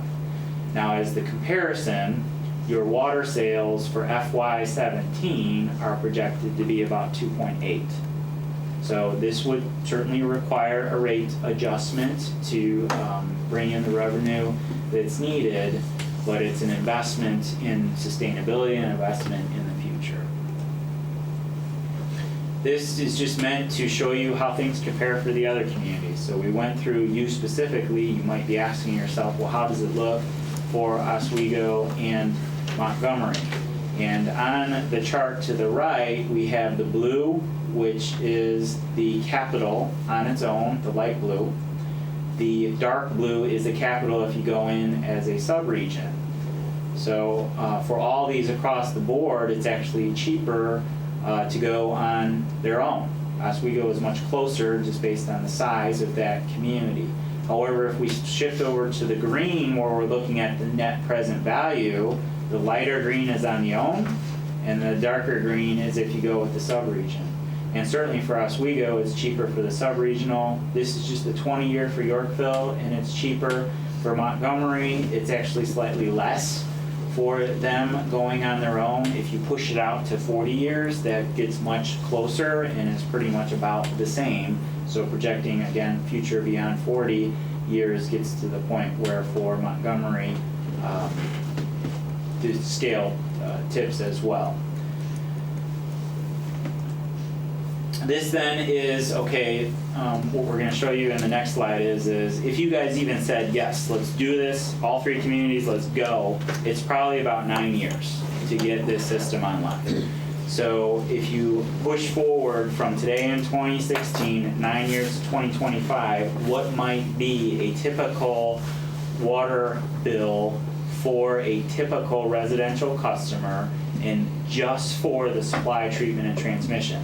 So this supply and treatment for the three communities would be set up in a way that has some level of governance. It could be a joint action water agency, a JAWA. That's how a lot of the Lake Michigan systems are set up. It could be a DuPage Water Commission. It could be a water authority, whatever makes sense, and it would be one of, again, the early steps to talk about this. But what is the cost for you guys for supply, treatment, and transmission? And then how does it compare to these communities or these systems out there that are currently taking Lake Michigan water? Now, the one main thing to point out here is, again, this is supply, treatment, and transmission. This is not the cost to operate your distribution system. So there would be a little bit more money on top of that. We don't have that number for the CLC, JAWA systems, and the DuPage Water Commission, et cetera. In order to provide the apples to apples comparison, we're focusing on supply and treatment. And what you can see from this is when you project these folks at a 3% rate out to 2025, and actually the city of Chicago water rates have gone up significantly higher than 3%, so this could be conservative. You guys will be cheaper than most of the Lake Michigan systems out there, to significantly cheaper. The IWC is actually the Plainfield system, or the system that's feeding Plainfield currently. Jeff? Yes, sir.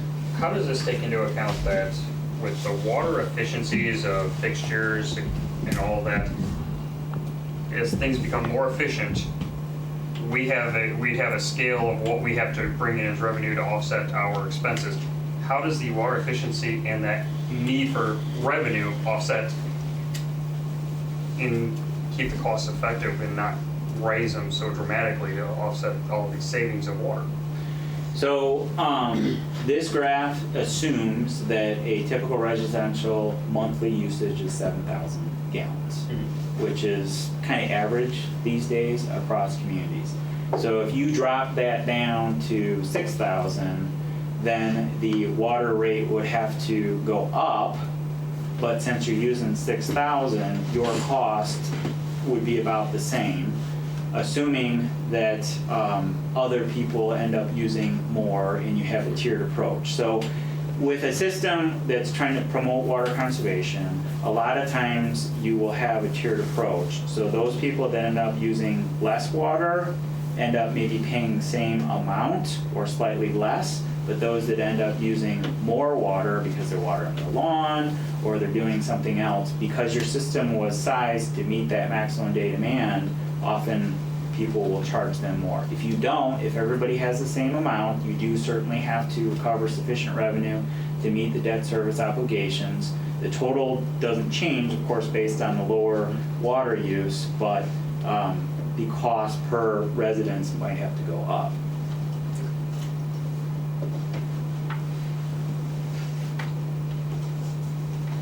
So again, it's probably a 9-year process from really the point of saying, yeah, we're ready to go. The major work items would be governance, early on. It's not mandatory that be defined right away. You can't accomplish things through intergovernmental agreement if you don't get to the point where you say, yeah, JAWA sounds great, or Page Water, or a water commission, or whatever it may be. Land acquisition, like we talked about earlier, finding that property, purchasing it, getting it in place sooner rather than later is probably a good thing. Because of some of the critical path items beyond that, it would be good to get some Fox River water quality testing. You don't have to have the exact site to start that.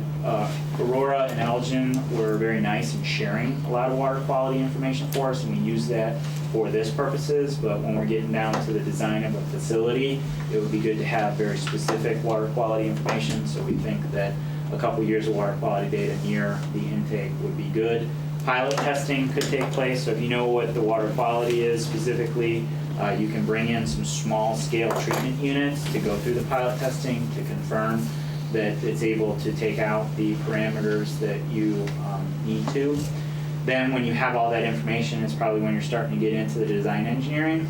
Now, this is a couple years down the road, so right now, we're talking about a 25 MGD lime softening water treatment plant and the supply and things to go with it. Well, 4 years down the road, 5 years, maybe it ends up being more like 10 years before design is started. That could be refined. If it's 22 MGD, maybe it could be a little smaller. If you see the water use even going down more, cut down that capital cost.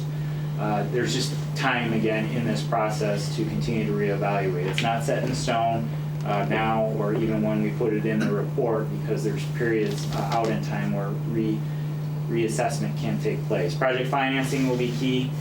Can you do a 20-year or 40-year bond? Can you use loan money? Right now, the IEPA Launchless Loan Program is issuing loans below 2%.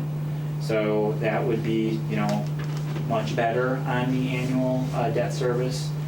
Permitting and bidding, of course, will be important, and then construction would probably be at least a 3-year process. You would do it in phases to get wells drilled and the treatment plant constructed.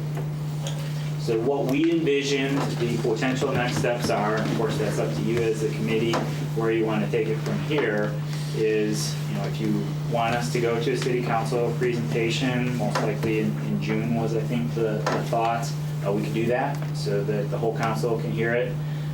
It would be our preference that we get some guidance from the council as to what long-term water supply and treatment solution seems to make the most amount of sense. I think it would probably might not even occur at that next city council meeting. There may have to be some meetings beyond that. Whether or not you want to sit down with some of your neighbors and talk about the sub-regional, that's an option too. But for the report, when we write the report, we want to do an implementation plan that makes sense that you can use in your CIP planning. So if it's alternate 1, 2, or 3, that's going to look very different. And then the connection fee would be established based on whatever alternative you're going to select. So again, the preference is, and it's not etched in stone, we're not going to get tablets out to do the master plan report, but if you define the path that seems most, seems like it's the alternate that makes most amount of sense right now, it's what then we would finalize the report based on that. Your projections are based, for the regional plan, are based on both Oswego and Montgomery joining with us. Correct. What if only one of them wants to? Have you worked anything up? Is that a possibility? Certainly could be a possibility. We have not looked at that variance as part of this. If it seemed like, basically we, Larry, are presenting tonight in Yorkville. Tomorrow night we go to Montgomery to present it to their village board, and then June 7th we go to Oswego to present it to them. So you guys are the first ones. We don't know what type of response they may have.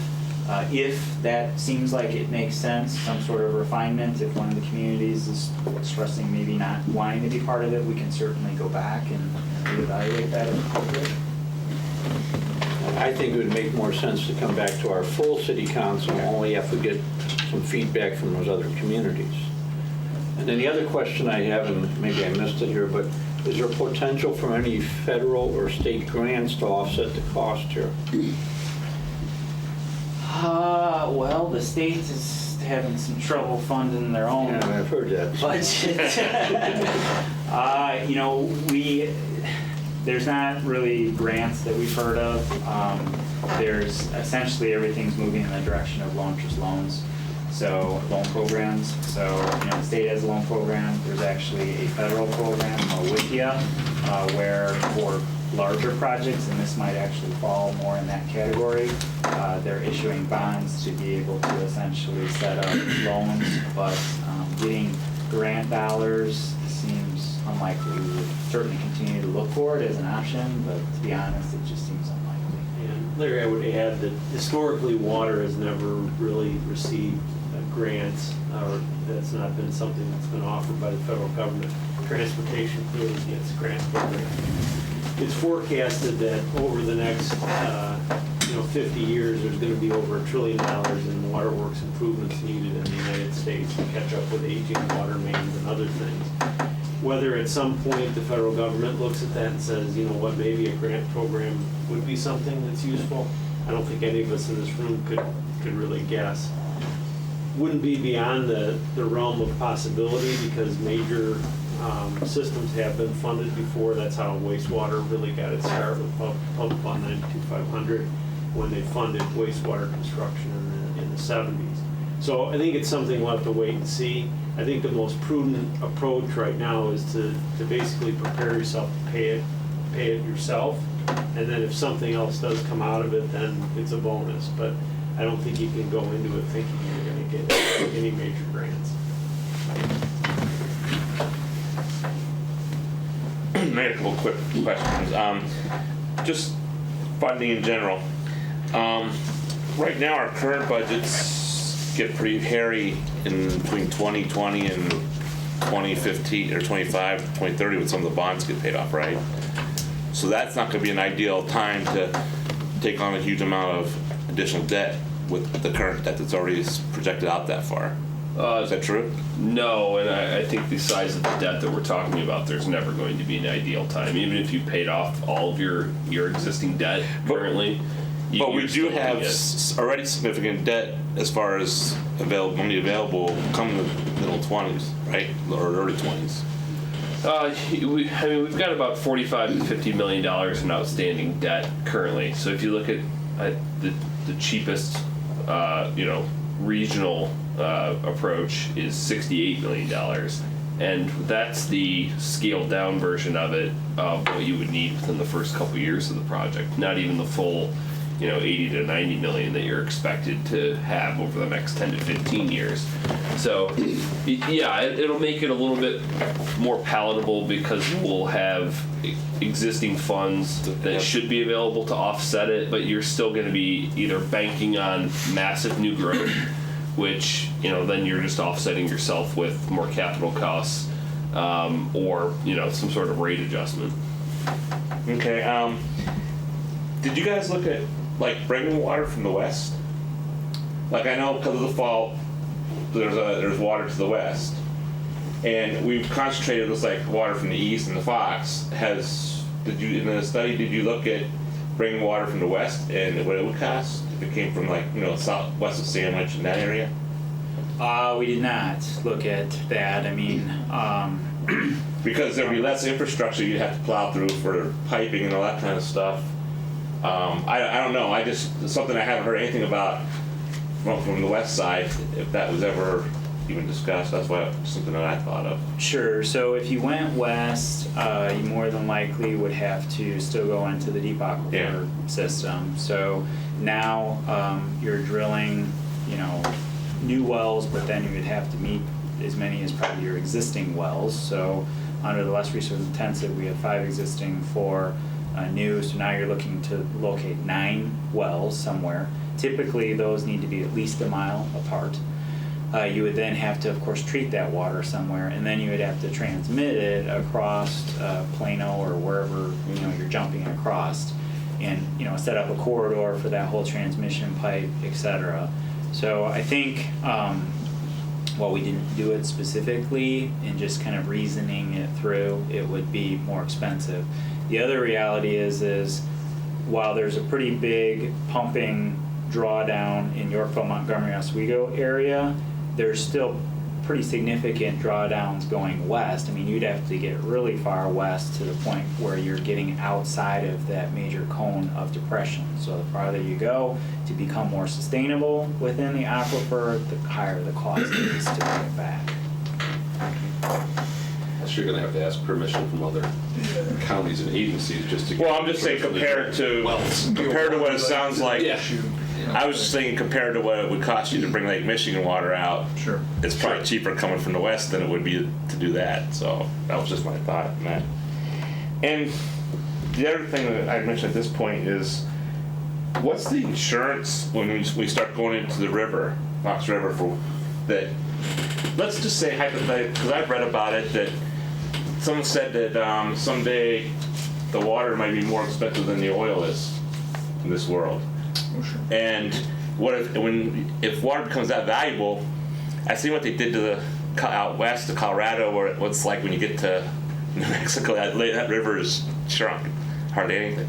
So where's our insurance? Is that we spend all this money, and then something doesn't happen that you can't have the Fox River water anymore, or you can't pull anything out of them. You spend all this money. Is there? I don't know if there's any insurances on that or. Well, basically, you get a withdrawal permit from the Illinois Department of Natural Resources, and the Illinois Department of Natural Resources regulates withdrawals from the Fox River. They're looking at the capacity of the river as they're doing that. With you guys specifically, because you're pulling water from the river and then you're sending it out to community, and most of that water actually comes back through Fox Metro.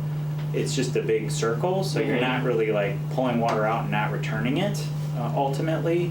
So in your situation, it would have to be somebody that would be pulling water from the river and not returning it. And I would think that the Illinois Department of Natural Resources would not allow that. That's what I was wondering, how strong that is, because it takes someone to be able to get their fingers into like the source, Chain Lakes, right, and start siphoning the water out of there. Now all of a sudden the water flow coming down here is not going to be near what it is now, and it kind of goes that direction. That's why I was just curious if anybody's ever thought about that.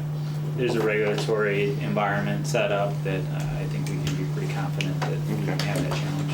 Yeah, it's cheaper too to treat wastewater and then dump it back into an existing waterway than it would be to create a new stream or to land apply wastewater. I don't know, For larger systems. Right. So the fact that we're downstream from those large municipalities is, I think, to our benefit long term.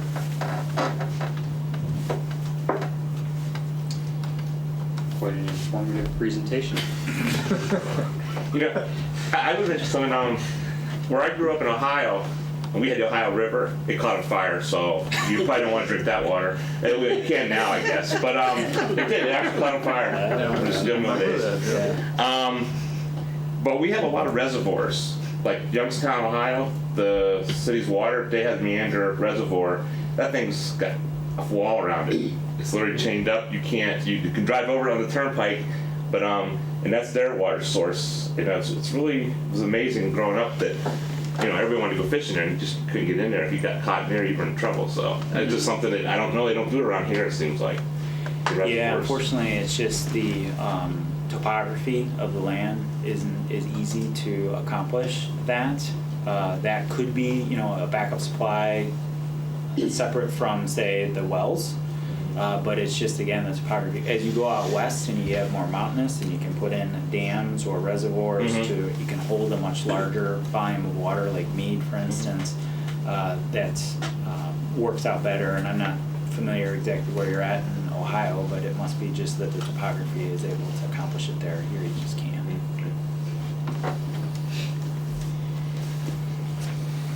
Anything else on our study, on our water study? Thank you very much. Appreciate the presentation. Is there any action that we need to put on there? Move the city council at a further date? After. I know Larry's suggestion was that it would come back after the other communities have had the presentation. So the latest one was June 7th, which is Oswego. And are both of those other presentations to their entire village board, or is it committee? Okay. So we should have pretty good feedback by then. So the first meeting in June, I think we can touch base on it. Is that the 14th? Or what is that one? I can't quite see it. Yes, it is. Yeah. 14. So it would be a status update more so than a full presentation? Yeah. Okay. When would a PR campaign start as far as getting people in the community interested in this? I mean, I think a lot of people don't realize that this is even an issue. I think it just did. When you put it on TV. I think it just did. There was Metro West and the NWPA had actually hosted a water forum on Thursday that everybody's starting to talk about that as long-term sustainability issues. So word is getting out there. It's just it's going to be a multi-decade issue. People need to understand that we're looking at all the options, and that's what this is all about here. There was a nice summary piece from as Bart mentioned, from the water forum that was conducted at the Roundhouse that Mayor Weisner was the host, along with Northwest Water Planning Alliance. I think I've sent the link to Bart so he could share it with you, but it's a nice summary of some of the challenges in the area. So, and it kind of really touches on the work that State Water Survey has done in analyzing the deep aquifer and the determination that they've made that it's really not going to be a sustainable long-term source of water. Certainly going to be part of the portfolio, but not the only source of water any longer.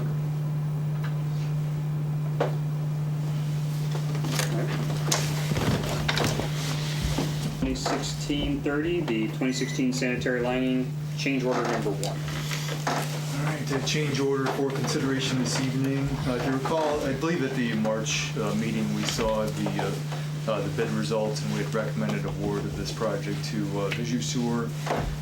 In addition to the lining project, there's also another project that had a sanitary sewer component, and that was the Church Street water main project. We tacked on some sanitary sewer manholes that actually needed to be installed to conduct some of the lining. Some of the lines actually within the city, the sewer lines do not have a end manhole, if you will. So those are needed in order to be able to line those particular lines. So between the two projects, we're slightly over budget. And this change order basically reduces some of the lining from the lining contract to bring us below our sanitary sewer overall budget, which is $200,000. So it is presented here for your consideration this evening. Is it the intention that we would do this maybe next year then? Yes, correct, absolutely. Any other questions or comments on that one? If no one objects, we'll put this on consent. Moving on, 2016-31 Center Parkway and Countryside Parkway LAFO engineering agreement. Okay, Phase 3 engineering agreement, Phase 2 engineering agreement is in your packet for Center Parkway and Countryside Parkway. So this is the LAFO resurfacing that we've been talking to Kane Kendall Council of Mayors on for a couple years. So in order to move forward and be considered for an A-list, because we still are B-list, we would need to actually design the project in hopes of getting moved up. So $39,000 is the contract price, and it's within budget and what we expect. Questions, comments? Any objections to consent for this one as well? All right. 2016-32 Kennedy Road Shared Use ITEP Joint Agreement. All right, you have seen these agreements in several previous projects. This is for the Kennedy Road, Phase 3 portion of the project, the shared use path. So as you've seen before, the joint agreement just defines the funding breakdown essentially between the state and the local agency, in this case the city, and this is for the construction portion of the project. So it just spells out the participating construction engineering, so forth and so on. The other element that they've started adding within the last year or so is the resolution that they are requiring to go along with any joint agreement. So you had seen this in the past on other projects, but just a quick note on that. Generally, the funding is 80% ITEP and 20% local funds. And just a quick status update, we're still working on one parcel as far as land acquisition goes, and that would be ComEd. So until we acquire that final parcel, we're not able to let the project. So our next letting that we could possibly hit is July 29th. We need to finish the land acquisition quickly within the next 2 weeks. If we do not hit that timing, then we're pushed out again. In either, even if we hit the July letting, the likelihood of constructing much in 2016 is very slim, just due to the timing that it takes to get the contracts through IDOT. So it's looking more and more like a construction time frame of 2017 at this point. Do you see any issue with that last acquisition? Is there a hang up with it, or is it just getting in through ComEd's? There's been some recent, it's been difficult to work through ComEd. ComEd, is sticking to their guns. They do only this. IDOT says we only accept that. Within the last week, there seems to be a little breakthrough that's happened that IDOT has discovered. So we'll see. We seem like we're positively moving forward to getting that result. Together, huh? Yeah, yes. All right. What's the status of the county money that was discussed recently? They actually had the board meeting this morning and awarded $50,000 to the city effective immediately. So they're going to be drafting up an intergovernmental agreement and sending it over here in the next few weeks. Good. All right. Thank you, Lynn. This one, consent agenda as well. Sure. Continuing on. Public Works 2016-33, the EPA-led initiative. This is just an update that we received from the Illinois EPA that I wanted to pass along with the committee. It's just basically update to their guidelines, educational process, and rules that they're going to follow from now on. Just wanted to let everybody know with the high-profile case in Flint that EPA is on top of it, and we were already on top of it. We are already following most of their new guidelines already and reporting and getting it out to the residents, and we plan on doing so, and just wanted to kind of let you guys know so you guys were more at ease with that. So if there's questions from the residents, feel free to direct them to us, and if we don't know the answer, we will get them to the person that does.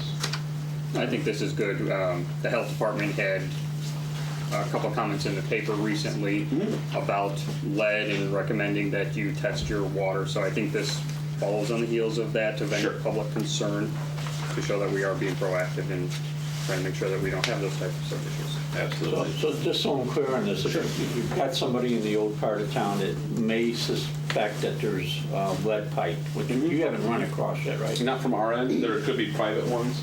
Okay. The test that we're recommending, there's some. There's that's a kit something you purchase? can purchase that will actually test the pipe and see if it's lead or not. It will test positive if it's a lead pipe. And we're posting that information somewhere? I will. I don't want to give out, like, go to Ace Hardware, when Menards and Home Depot, and just say, locally there are places where you can buy a test kit. And we can probably put that on the website easy enough. Just roughly, what are these tests? I don't know. I'm sure they have them as, very low-end, cheap, easy test to something that you could buy a whole kit and test everything. It's not like hundreds of dollars. It's probably in the $15 to $20 range if I had to take a guess. Does this test the water No, just your pipes. It's just, so, okay, so like you take Larry and I, we're in the older part. and Sure. It's probably, I mean, I could have a lead service from the city into my house, being the Yes. age of my house. Mhm. So you have to dig it up and test it? I mean. No, right there where it comes up in your house. Right That's where it where comes you up. would test. Is there a test to run for the water coming in? We test the water. You test it. We test it every So we month. know from, or people with any house knows, when it comes out of our facilities, it's tested, it's lead-free, but it could be picking up lead. In the private in the services, private- yes. Okay. Right, so any power lines. But we test them at Like- people's homes. We have, I believe, 23 testing sites that we test each month, 23 or 28. I know you come to school. That's what test came out in the memo before the meeting, right? Yeah, we do those every month. And the lead and copper specific tests are only every 3 years. So we actually send someone out to, and they go to actually where? Outside spigots, or if it's a business, we go into Come into their. Circle Center Yeah, we go and into the building and after we get permission. I've never heard of it before, that's why I wondered. Oh, it's EPA mandated through the state, and it's actually better that we go out into the community and get those samples there because it gives us a true reading of what people are actually. So can someone request that? We actually, Their if you residents want to be get on the tested? list for testing, Yes. if we need new ones, absolutely. Yes. As we need new ones, we'll gladly Okay. call you. And that is information that goes into our water quality report that Oh, has absolutely. been issued out. So Every that month. report that we get, Right. that Samples annual, taken. it's the annual report though, that has that. There's the annual and there's the monthly, and we take samples. The EPA has many different sampling levels for different elements in the water. So like I said, lead and copper's 3 years, but we do routine water samples monthly. And then there's the radium sample, there's a whole bunch of different samples that, and then our water quality report comes out here. Right. Okay, Consumer confidence. back to report. this lead thing for old homes. So back what I asked before is that the pipe can get encapsulated over time, and hopefully you don't have the lead leaching. But that if there is going to be some corrosive that comes from the source of the water, like you're saying in Flint, something broke down possibly and it leached. So that's not a big, is that a big concern for older homes? That, because you're saying the water's coming out, which I trust, we, you know, it is. We test it, yeah. Yeah, and I know you test it. So hopefully people in the older section have minimal, The city, Lead like coming we in. said, is phosphate, they inject Right. the phosphate, so that should coat the pipe in addition to any natural type say coating if there was that some occurred. breakdown in our processing, that people Didn't could Flint possibly. stop using the chemicals? Yes. Yes. Yes, Budgetary basically cuts, they they switched reduced. sources. Yes. and they did Switch not sources and inject did not the do the phosphate. poly. Yeah, they cut corners and. So that's why there was a breakdown. And it's not I- like I never knew corrosive that like you're ever happened, thinking. so, It's yeah. corrosive to where the one coating doesn't like the, Right, they, The old one yeah. doesn't like the new It's a little one. chemistry, little right. thing going on there. But it's not like corrosive like you think. Yeah, it's just it's Right. chemistry. It's two things breaking down and then the lead leaches it. But hopefully, you know, we're doing everything right. We are. and so We're we doing should not everything have right, and that. that's why we're trying to get the education out there so people don't worry and they have that good feeling. Does this Okay. get mentioned in the water bill? If it gets sent out, is there a little leaflet in there that let citizens know if, maybe, even if they want to test them themselves? No, the answer is we have not done that. It's something that as, EPA and IEPA led initiatives and public outreach go, it will be something that we do. We have not in the past done it. One last question. If you have a water softener in your home, does that affect Yes, how the lead, like, that can take the lead that out. can take the lead out? So a water softener in your home is like Yes. with the, But we have a giant one right here. I know, mine went in before that one. But So that's I'm only- just questioning because I have one in my house for. That's gonna catch it at the sort when it's coming in though. So if you've got lead pipes Oh, right, somewhere I else in probably your have it all the way house. to the house, yeah. After the softener, yeah. But then again, you would own a 140-year-old house, they're encapsulated. Yeah, believe me, I've got, Well, you have the same Yeah, I thing, get you the have same an older concerns, family, you yeah. have these old houses. And there's labs in the area that you can take water samples to, if you aren't concerned. Yes. See what's in there. And it's very reasonable cost. I think they're $12 or $8 a sample. Yeah. Not, I do. Culligan man comes regularly. Too good for the Yorkville water. I know. I did it in Berwyn too, so I don't take it personally. All right, so that's informational for us. So if anybody has any questions, feel free to contact us. All right. Let's see, old business, we already took care of number 1. Number 2, Public Works 2015-74, mowing and maintenance of public parkways. Just an update for you. We talked about this earlier in the year. And we talked about mowing it once a year, and I was really, really happy about that. But the reality is, in a spring like this, where we've had great, weather conditions for growing grass, we probably should mow it more than once. And I'd just like to have the flexibility to kind of go year to year and make that call. And Eric and I were talking beforehand, and this will give him flexibility. If he needs to mow more, he can. If there are areas he can not have to mow, he won't mow it. But it just offers a little more flexibility, as Eric said, certain gateways and areas that we want to still look good without incurring a lot of cost. And some of them, like we talked earlier, where there are more broadleaf weeds, I'd like to keep them under control and let the grass grow through so it doesn't kill the grass out as well. This just offers staff more flexibility. Yeah. And still tries to achieve our goal of mitigating the cost of that maintenance. Sure. And if you notice, the state had been mowing 47, and they only mowed down basically one pass with a big mower and small mower. They're not doing the upsides of the ditches, they're just doing the one pass along the shoulders. Any other comments on that one? All right. Public Works 2016-21, Leopardo Energy. Bart, we have an update? Yeah, we had the presentation last month. They've sent me a list of items that need to be done. I've read through them. Most of them we have. Some of them are going to require a little bit of report generation and some explanation to subordinate staff. So we'll move forward with it. Again, there's no fee to us. They basically do the analysis. And so hopefully here in the next month or two, we'll have something back from them on ways that they can save us money. Okay. And so that will bring back to the committee, whether it's a month or 2 months. I don't need to see it, Yep. but we'll just bring it back when it's ready. Okay. So, future meeting. All right. Any additional business? Boy, I'm not sure which way to go. Jackie. Go right. Well, my 2 quick things. It's my walking season, so I took Pat, went on our nice new path down 47, going south, and it ends at the county. It doesn't. I thought it connected over to 71. Why No, did it end? that will happen when the 71 expansion, the 71 They'll come up 47 and finish. Just that little that one. little Mhm. walk. That's part of It's kinda- that's part of the Route 71 project. Okay, so that's good. And one other thing, and I don't know if we did it or the homeowner did it under Mr. Walter's house, Okay. the buffalo box. Yep. It has iron around it sticking out. Like if a kid's going or off a bike, you could fall and but I'm going to assume the homeowner did it Yeah. because there's nobody else has that. No, we will take a look at it. But it's sticking out, your buffalo box, it's sticking out, I bet you a good inch, 2 inches Nice. above. Okay. Maybe for mowing purposes he did that, but I walk by it and I just, if someone trips, they're gonna, We'll take a look at yeah, it. okay, that was it. I'll stop walking now. Larry? Yeah, just 2 quick things. I know we talked about the crosswalks already, but are we any closer to getting state approval on the one at Main and 47?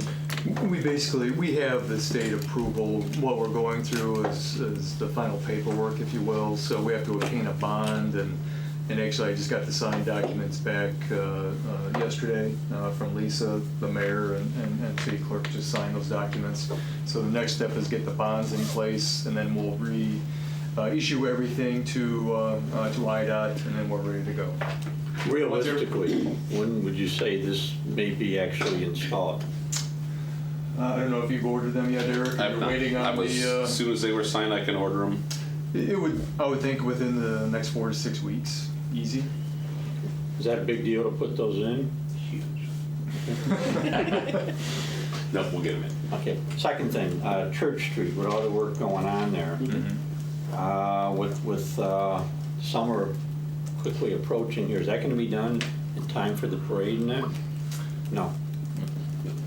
I've talked with Tim, and we've got an alternate route planned, just in case. And we're kind of waiting till the not end of this project, but the end of next week, to see where we are with the projects, to see if it's realistic to get it done before the 4th of July. If it is, we'd love to have it on a brand new street. Sure. But we don't want to take that chance, and we want it, when Tim needs to get his information out and the parade routes out and everything printed, we have the alternate route already made up, and it'll be ready to go. All right, and the last thing, old street signs, I know you had some that are just hanging up there. Still do. I noticed North Aurora switched out all theirs, and they had a big community sale of their signs. They have a lot more than what you have, but have we given any thought to selling those and maybe putting money towards the parade or something? Yep, as soon as we have a free minute or two. I know you're a little busy. Yeah, we are changing out, again, more signs this year, so we'll have more signs. We kind of changed out behind the road program to come up to standards. So we'll have more of a collection to sell, hopefully maybe this fall, winter. And I think they put their money from the sale towards their festival. Might be something maybe we could say, we're gonna put it towards the fireworks or something. Put it to some good use. Or maybe back in your budget. I'd say public works vehicles would be a great spot. But anyways, just something to think about Sure. when you get some time. Absolutely. That's all I have. Okay. Yeah. Meeting adjourned.